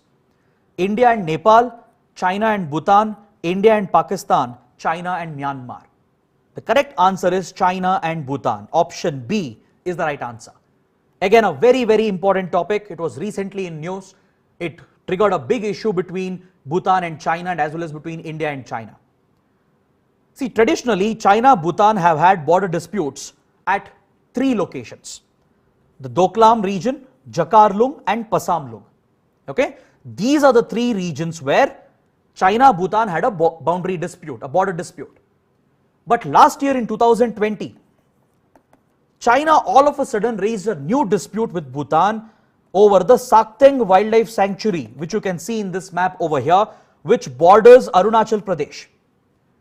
What happened was, last year in the month of June, a summit of the Global Environment Facility was taking place. Later we'll understand what is Global Environment Facility. Under this summit, Bhutan was making a request for additional funds for environment conservation at the Sakteng Wildlife Sanctuary. This is Bhutan's territory. So it was requesting the GEF, the Global Environment Facility, to give more funds to carry out conservation efforts at the Sakteng Wildlife Sanctuary. When Bhutan made this request, the Chinese side objected to it. They said GEF shouldn't fund this initiative because Sakteng is disputed. China said this is Chinese territory, not Bhutanese territory. This took India and Bhutan by surprise, because around the same time, the India-China tensions were going on in the Ladakh sector. By April-May 2020, our border tensions with China had already started in the Ladakh sector. And India-Bhutan have very close ties in foreign policy. Bhutan is, until recently, Bhutan was guided by India in its foreign policy. So India has always been a guiding friend as far as the Bhutan-China border dispute is concerned. So when China raised the Sakteng issue all of a sudden without any context, right, India-Bhutan were taken by surprise. This was again a strategy of China to put India-Bhutan on the back foot and to keep putting pressure in the Himalayan region so that the Himalayan countries are pushed back as a result of rising Chinese aggression. That's why this topic was in news. Traditionally, from many years, from 1960s, only three disputes have been accepted between Bhutan and China. That is Doklam, Jakarlung and Pasamlung. Now all of a sudden, without any background, without any context, China raised a new demand over the Sakteng Wildlife Sanctuary. Is that clear? This region is strategically important. You can see it borders Arunachal Pradesh of India. It's located close to Tawang, one of the important border towns of India in Arunachal Pradesh. China has always claimed Tawang as well. So this was China's extension of its aggressiveness against India and Bhutan. Okay, so that is why the correct answer is option B, China and Bhutan. Now let's look at a related question. The GEF, the Global Environment Facility, serves as a financial mechanism for which of the following conventions? It's a very simple, factual, straightforward question. To answer this, I need to give you a basic fact. The GEF was created in 1992 during the Rio Earth Summit. The Rio Earth Summit is very popular. It's seen as the mother of all environment related conventions, because Rio Earth Summit gave birth to the Climate Change Convention. It gave birth to the Convention on Biological Diversity. It also gave birth to the UN Convention to combat desertification. So many important environment related conventions were born out of the Rio Earth Summit. During the same summit, a financing mechanism was created known as the GEF, the Global Environment Facility. So this is a facility that falls largely under the UN. It is used to fund several environment related conventions, which includes the CBD, or the Convention on Biological Diversity, the UN Framework Convention on Climate Change, the Convention on Desertification, the Stockholm Convention on POPs, or persistent organic pollutants, and as well as the Minamata Convention on Mercury. All these environment related conventions are funded through the GEF. It acts as a financing mechanism. So option D is the right answer. So when one of the GEF summits was taking place in 2020, that is when China brought up the SARC issue. It tried to block funding from GEF to Bhutan's conservation efforts at the Sakteng Wildlife Sanctuary. Okay, that's why the topic was in news. Moving on to the next question.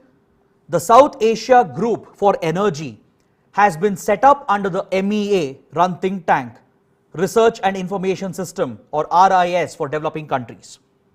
Its mandate is to chart India's neighborhood energy diplomacy, ranging from cross-border electricity trade to supplying petroleum products and setting up LNG terminals. India has already been procuring hydropower from Bhutan, and it also supplies electricity to Bangladesh and Nepal. Which of the above statements are correct? See, all the three statements given over here are correct. Option D is your right answer. So let's talk about this in slight detail. Recently, just a few months back, the MEA announced an important initiative. It established a high-level expert group known as SAGE, S-A-G-E, or the South Asia Group for Energy. This expert group has been formed by involving senior retired diplomats, strategic experts, energy experts, and the others. It has been established under a think tank known as RIS, which is funded and run by the MEA. The mandate of this group is to come out with recommendations for promoting India's neighborhood energy diplomacy. See, India is very actively involved in trading energy with our neighboring countries. I already told you about our hydropower investments in Bhutan, how Bhutan is generating a surplus and exporting electricity to India. So India uses this surplus electricity, and through its own power grids, we are re-exporting this to other countries, that is Bangladesh and Nepal. So that makes your first and third statements and even the second statement correct. Okay? We are actually planning to go beyond this. We already have electricity trade between BBIN countries. So we want to go beyond this and create a common grid for South Asia and probably trade electricity with Sri Lanka and Myanmar as well. That's an ambitious plan that India has. Then under the International Solar Alliance, we have an ambitious initiative known as One Sun, One World and the One Grid.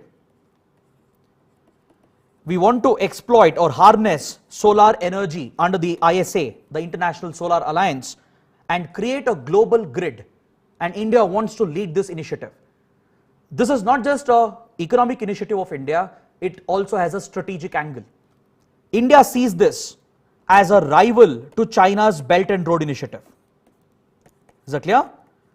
India sees the OSOWOG, or the One Sun, One World, One Grid project as a counter to China's Belt and Road Initiative.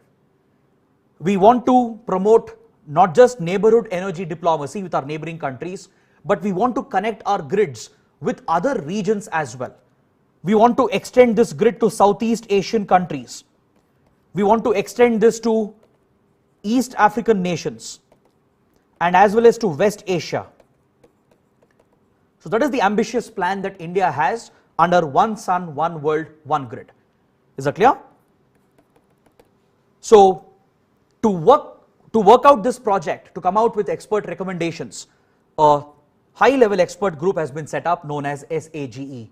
So all the three statements are correct. Option D is your right answer. Moving on to the next question. Consider the following statements. India has announced a new line of credit of $400 million along with a grant component of $100 million for the Greater Malay Connectivity Project in Maldives. Okay, that is statement 1. Second statement says that it will improve connectivity between Maldives and the Indian states of Tamil Nadu and Kerala. Maldives has also leased the strategic Fedu Finolu Island to India for infrastructure development. So we need to identify which of these statements are correct. So first let's talk about this project, the Greater Malay Connectivity Project. This project was recently in news, just a few weeks back. India has launched this project. An Indian infrastructure company has won the contract to execute this ambitious project. So to fund this project, India has provided $500 million in total. $400 million as LOC or line of credit. LOC or line of credit, it's basically a type of a concessional loan that is given for development projects, and we have given another $100 million as a grant, as a gift. So Maldives will have to repay the $400 million because it's a concessional loan under line of credit, whereas the other $100 million, it's a grant, it's a gift that India is giving.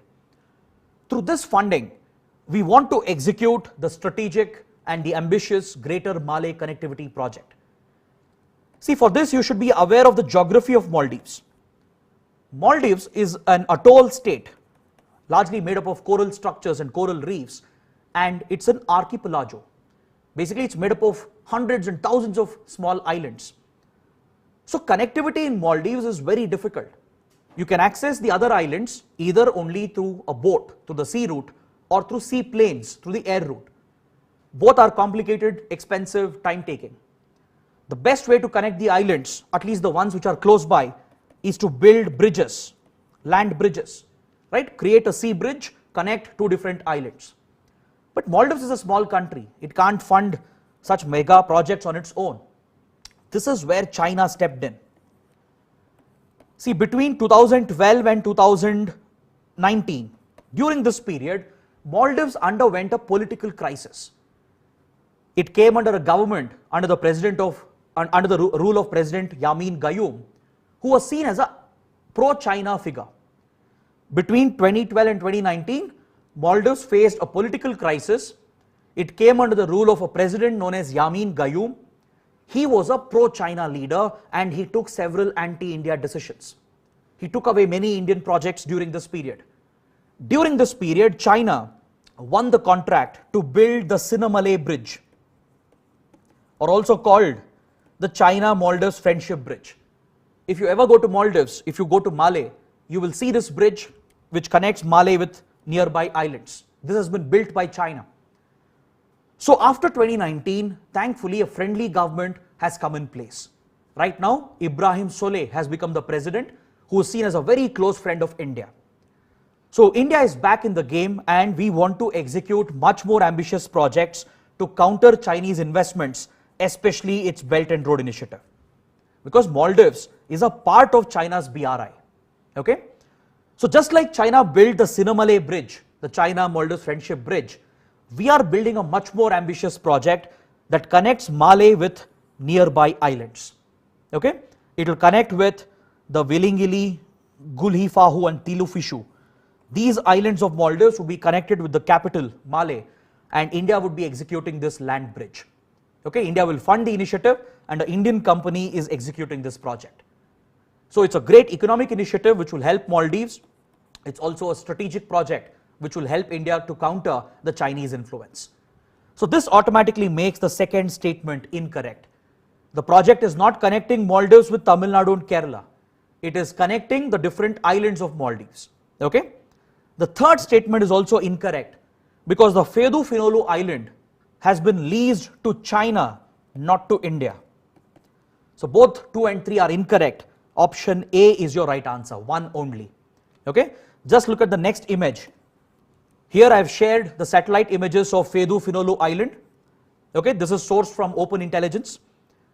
When Maldives was under the influence of China between 2012 and 2019, the then President Yamin Gayoom,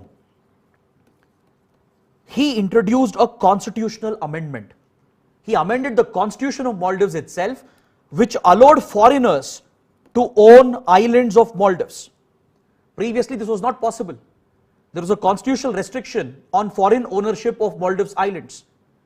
But Yamin Gayoom, who was a pro-China leader, amended the constitution itself, through which Maldivian territory or islands could be leased out to foreigners or to foreign companies.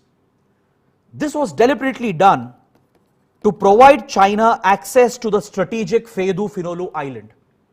Following this amendment, China was given ownership or a long-term lease of the strategic Feydu Finolu island, because Maldives is a part of China's Belt and Road Initiative.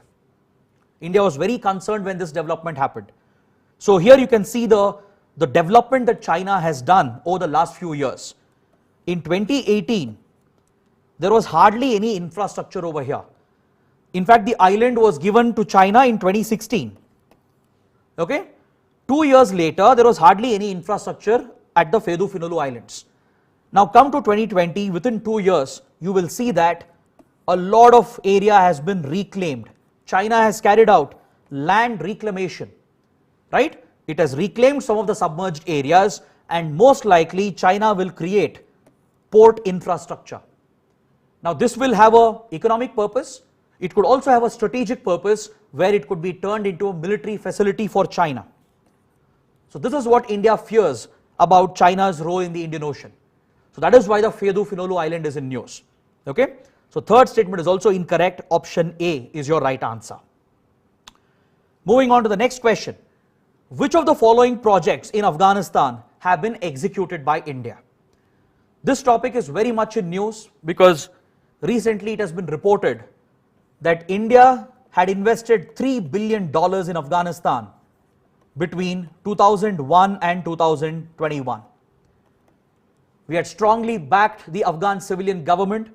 India was one of the biggest development partners who was assisting in the reconstruction of Afghanistan. Today, in a very short span of time, things have turned upside down. The civilian government has been thrown out and the Taliban has captured power in the country. So there has been a lot of concern as to what will happen to Indian investments in Afghanistan. So in this regard, the question can be important. Okay? The Salma hydropower dam, Afghan parliament in Kabul, the Hamid Karzai International Airport in Kabul, which was also in news because of the evacuations that were going on, the Zaranj-Dilaram highway and the Bagram Air Base. Let me show you the map and explain which of these projects are Indian projects. See, the Afghan parliament in Kabul was built by India. India funded the project, India executed the construction, and this was India's role in strengthening democracy in Afghanistan when there was a civilian government. Next, here in the Herat province, you can see the Salma hydropower dam, also called the India-Afghanistan Friendship Dam. It was funded by India, built by India for generating power, for providing water for irrigation and drinking purposes. These are some of the massive and useful projects that India executed in the country. Then, we also built a very important road, a highway connecting Zaranj with Dilaram. Okay, this highway has been completed by India. This highway is of great strategic significance and economic significance to India because Zaranj, you can see over here, is a town located on the borders of Iran. From here, we had plans to connect with the Chabahar port of Iran.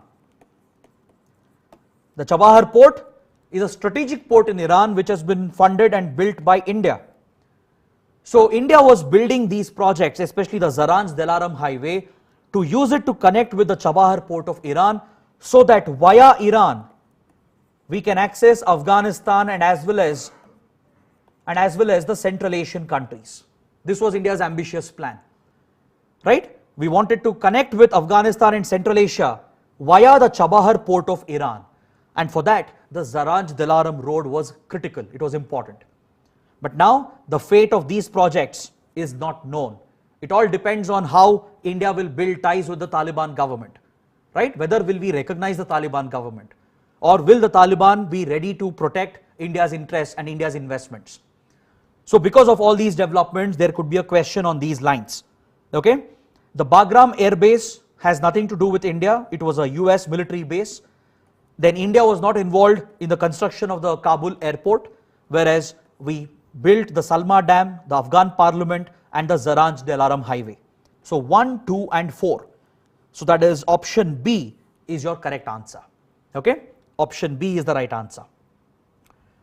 Moving on to the next question. Prime Minister Modi launched the Indo-Pacific Oceans Initiative in 2019. It was announced during the Quad Summit. It seeks to ensure security and stability of the regional maritime domain for countries to work together for cooperative and collaborative solutions to common challenges in the region. Which of the statements are correct? See, this initiative, the IPOI or the Indo-Pacific Oceans Initiative, was launched by Prime Minister Modi in 2019. The first statement is correct. Okay, it's a very factual question. But this announcement was not made by India during the Quad Summit. So the second statement is incorrect. It was announced by Prime Minister Modi while he was participating in the East Asia Summit. The East Asia Summit brings together 18 important countries of the Indo-Pacific region. It brings together the 10 ASEAN countries, the 10 Southeast Asian countries, which are part of the ASEAN group. It includes India, China, Japan, South Korea, Australia, New Zealand, US and Russia. Okay, these are the other 8 countries. So these 18 countries, they come together under the East Asia Summit. It focuses on the East Asia Indo-Pacific region. So during this summit in 2019, Prime Minister Modi announced the Indo-Pacific Oceans Initiative. This is seen as an extension of our Indo-Pacific strategy, which is designed to counter China's rising influence in the Indo-Pacific. Okay, so the third statement is correct, because through this initiative, we are planning to enhance India's involvement in the Pacific Ocean. We want to connect with the countries located over here in Southeast Asia, East Asia, and in the Pacific region. We are looking to focus on maritime security, economic relations, stability, okay, the maritime domain, cultural ties, then climate change, disaster management. All these are the focus areas of India, and for this, we have launched the Indo-Pacific Oceans Initiative. So that makes the third statement correct. So 1 and 3, that is option D is the right answer. Okay, second statement is incorrect. Next, a related topic. The Supply Chain Resilience Initiative was launched by which country? India, Japan, or Australia? The correct answer is option D. It was launched by all the 3. This is a very recent initiative and a very, very important initiative as well. Please note this down for prelims. India, Japan, Australia recently came together to launch the Supply Chain Resilience Initiative. See, this initiative was launched after the pandemic broke out. So what is this initiative all about? This initiative was proposed by Japan. Japan was the first country which came up with this idea. See, Japan and even India and Australia, they realized that the supply chain networks, the logistic infrastructure in the Indo-Pacific is largely dependent on China. Since China has a predominant position in the global economy and in the economics of Indo-Pacific region, China is the one which has largely built and created the supply chain infrastructure, the logistics infrastructure. It is through this supply chain that our exports and imports are taking place. So countries like India, Japan and Australia, they have come to depend heavily on China because China has a dominant position in running the supply chain networks and the logistic networks of the Indo-Pacific region. Now what will happen if China uses this as a leverage against us?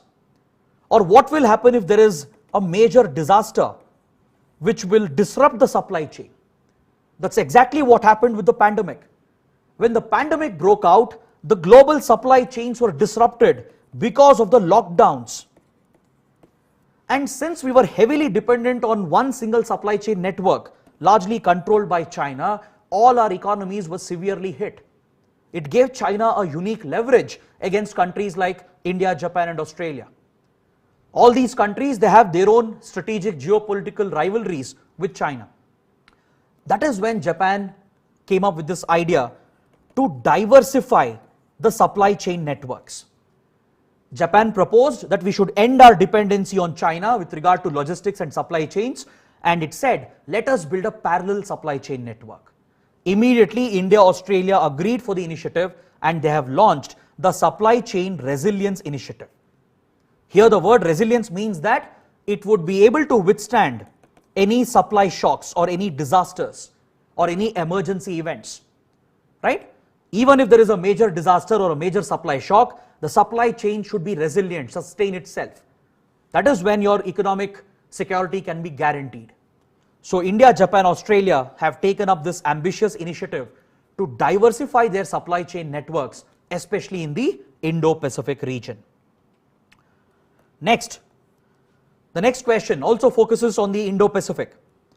The Forum for Indo-Pacific Islands Cooperation, or FIPIC, was established in 2014 as a multinational grouping for enhancing cooperation between India and the 14 Pacific Island nations. It helps promote the extended Act East policy, the Sagar Doctrine, and the Indo-Pacific strategy of India. Till date, 2 summits of this forum have been held, one in Fiji and the other at Jaipur. All the 3 statements are correct. Option D is your right answer. See, this is a very important initiative launched by India in 2014. Through this initiative, India is trying to get closer to the Pacific Island countries. In the Pacific Ocean, next to Australia, there are many small Pacific Island territories. Some of them have a very strong Indian connection because they have a strong Indian diaspora. For example, Fiji, the Fiji Islands, it has a strong Indian community because during the British rule, many Indian laborers were transported to Fiji to work in the sugar plantations. So in islands like Fiji, we still have a strong Indian cultural connection. And this is a part of the world where there is intense geopolitical competition between China, US, Japan, and Australia. Right? In this part of the Pacific, China is involved in a geopolitical rivalry with US, Japan, and Australia. Now, India also wants to play an important role in this region. Right? This region is present next to the East Asia region. Right? It is an extension of the East Asia region. It's also part of the Pacific region, which is a top priority area for India. So be familiar with the small island countries present over here. We have the Marshall Islands, Palau, then Fiji, of course, Vanuatu, Solomon Islands, Papua New Guinea, Cook Islands, Kiribati, Tuvalu, Nauru, Samoa, and Micronesia. These are the important Pacific Island nations. So to build strong relations with them and to protect our economic and strategic interests, India launched the Forum for India-Pacific Islands Cooperation in 2014. Is that clear? This policy of India is actually an extension of the Act East policy. Under Act East, we are focusing on Southeast and East Asia. So we are extending that to the Pacific region. It falls in line with our Sagar Doctrine and our Indo-Pacific strategy, right? And till date, 2 summits have been held, one in Fiji and one in Jaipur. All the 3 are correct. Option D would be the right answer. The next question is on IORA, a grouping that we have already discussed, the Indian Ocean Rim Association. The question is asking as to what is the focus areas of IORA: maritime safety and security, disaster risk management, blue economy, exploration of the Antarctic. See, IORA grouping is mainly focused on maritime security. That's a top priority area. So option 1 is correct. It is also focused on disaster management because Indian Ocean is often hit by disasters. So the countries provide HADR assistance to each other.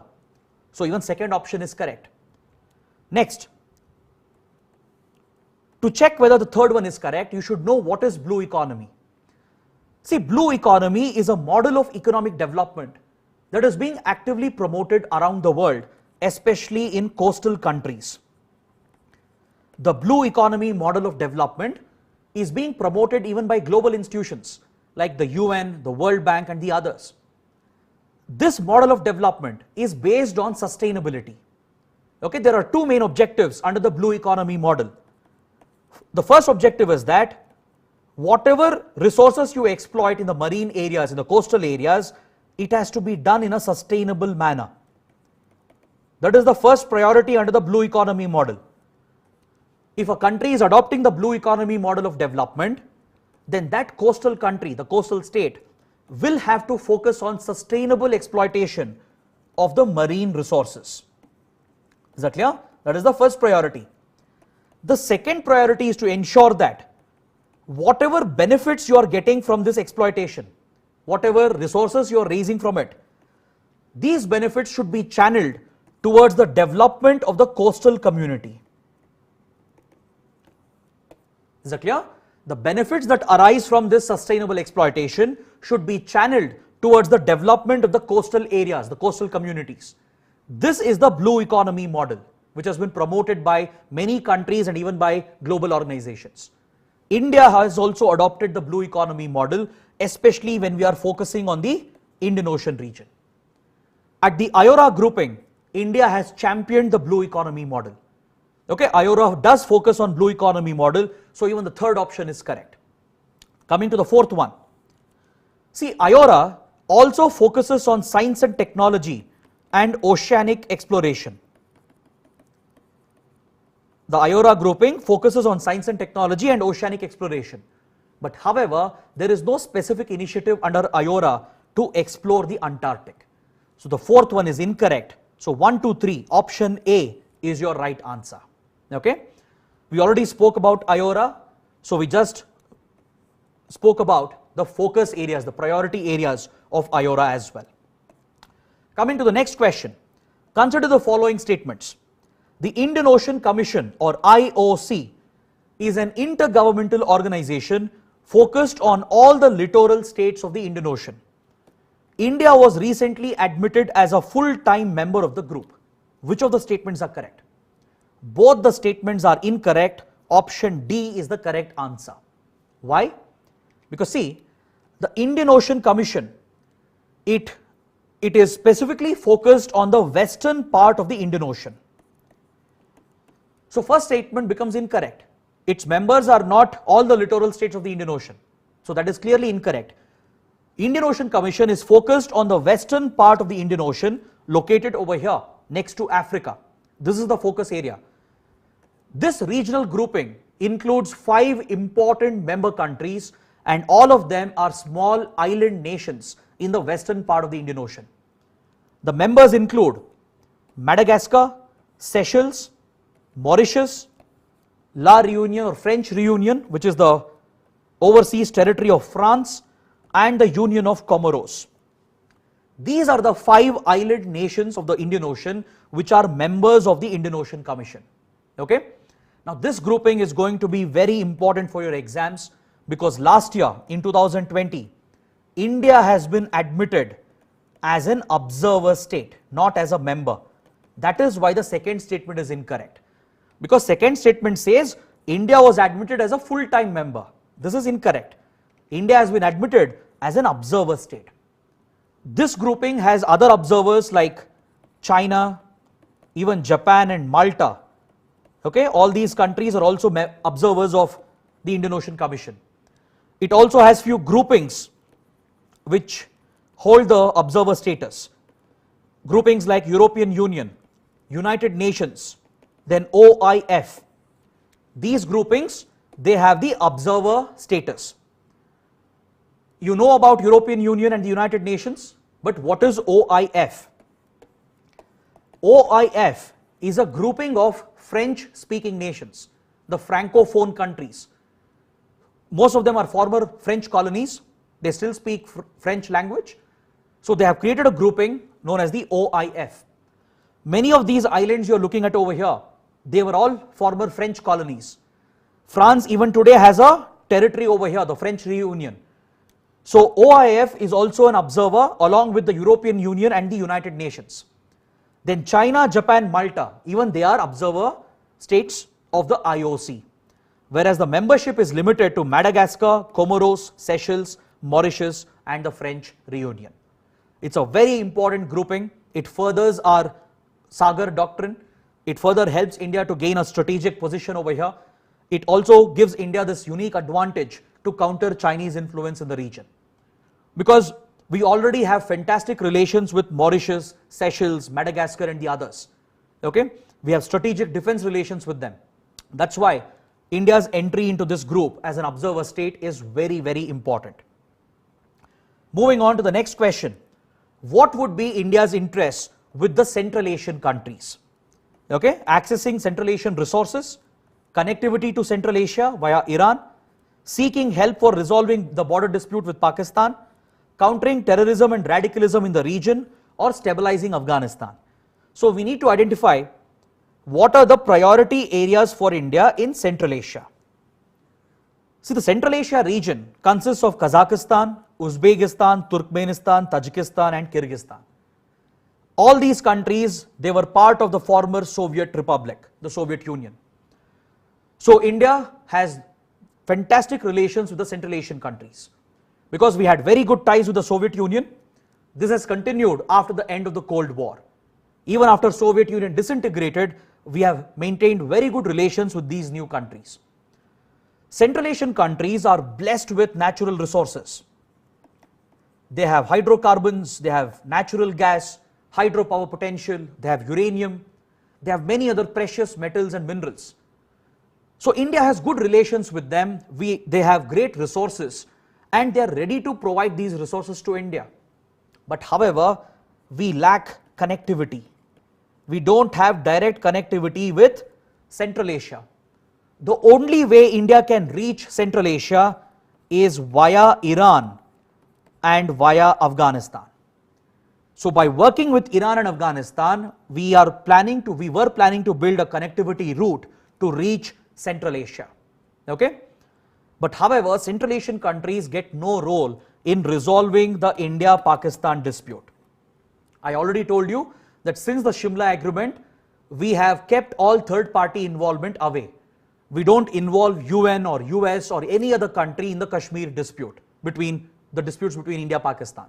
So Central Asian countries have no role over there. The third option becomes incorrect. Whereas accessing Central Asian resources is a priority for us. Okay? So to give special focus on Central Asia, we even have a policy known as Connect Central Asia. Here the word connect is very important. We are looking to connect with Central Asia because we don't have connectivity. Okay, so second one is also correct. Fourth one is also correct because Central Asian countries are also affected by terrorism and radicalism. See, the Afghanistan-Pakistan belt over here has become the hub of global terrorism. This radicalism spills over into Central Asia as well. So India and Central Asian countries work together in countering terrorism and radicalism. And these countries also play an important role in stabilizing Afghanistan. You would have seen this recently in news. When Taliban was taking over Afghanistan, many refugees and top leaders, they fled to Central Asian countries such as Tajikistan and Uzbekistan. They sought refuge, they sought shelter over there.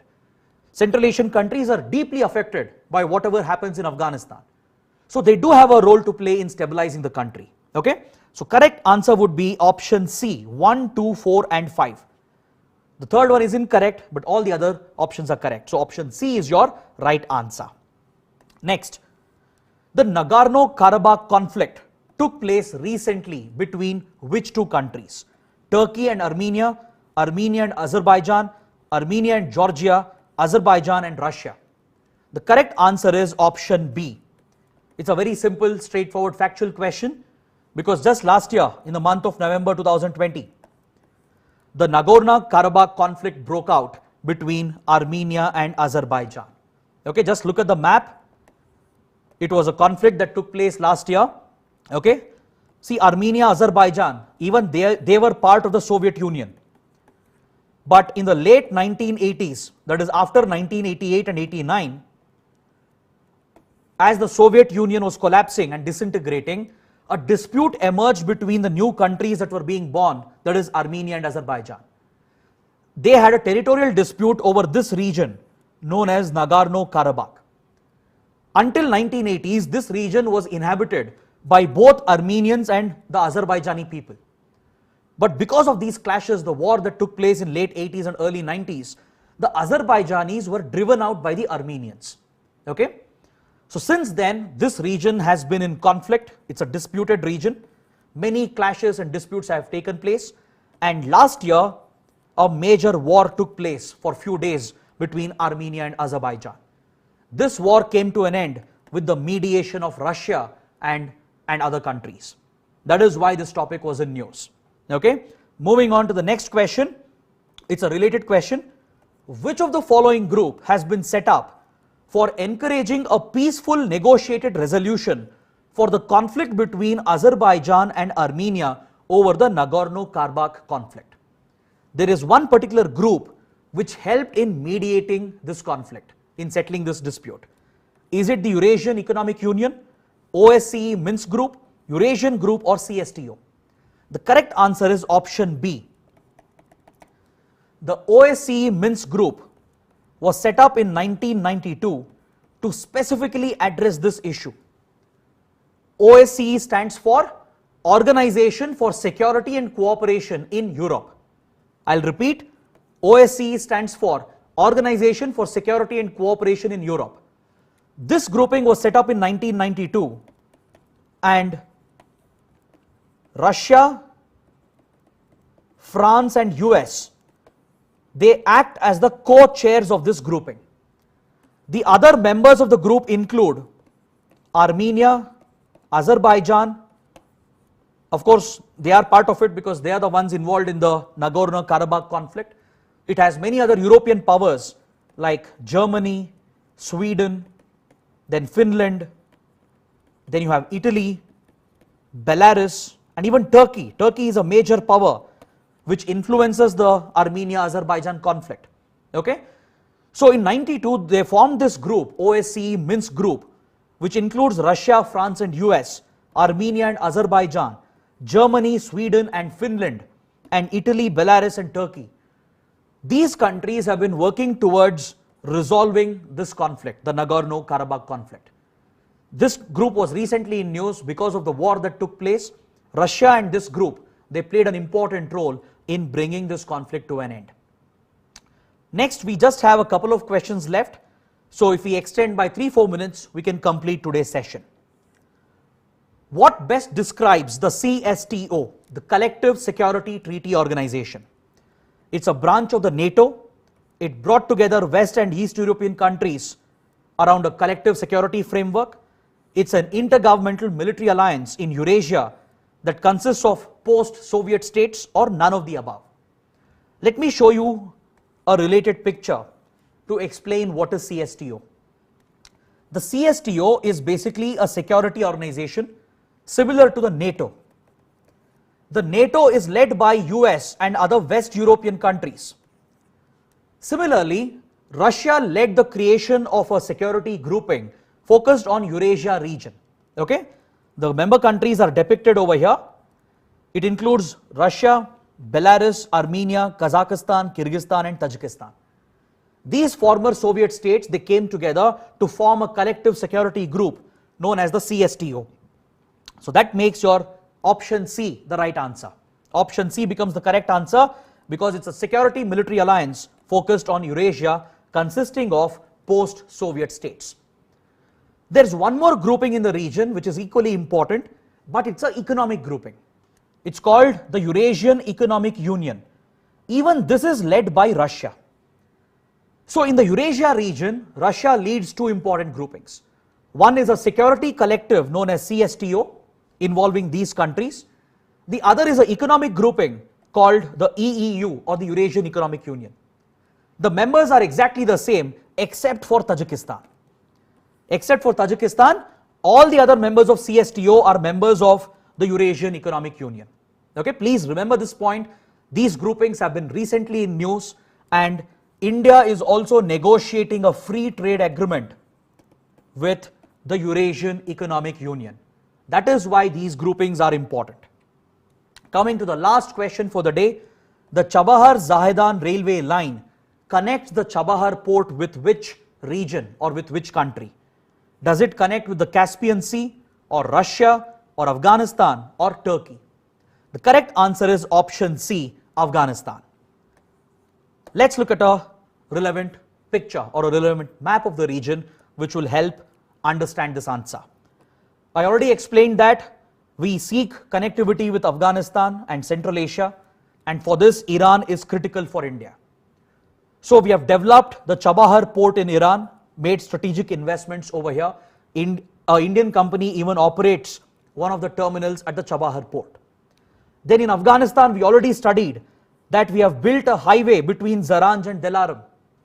As you can see in this map, Zaranj, which is a border town of Afghanistan, is located near the Iranian border. The only missing link over here was a road or a railway line between Chabahar port and the Zaranj-Dilaram highway, which has been built by India. So India was working with Iran to execute the Chabahar-Zahedan railway line to connect with Afghanistan. That is why option C is the right answer. Okay, we had already built the port, we had already built the Zaranj-Dilaram highway. We just had to complete this railway link between Chabahar and Zahedan. Zahedan is an Iranian town located near the Iran-Afghanistan border.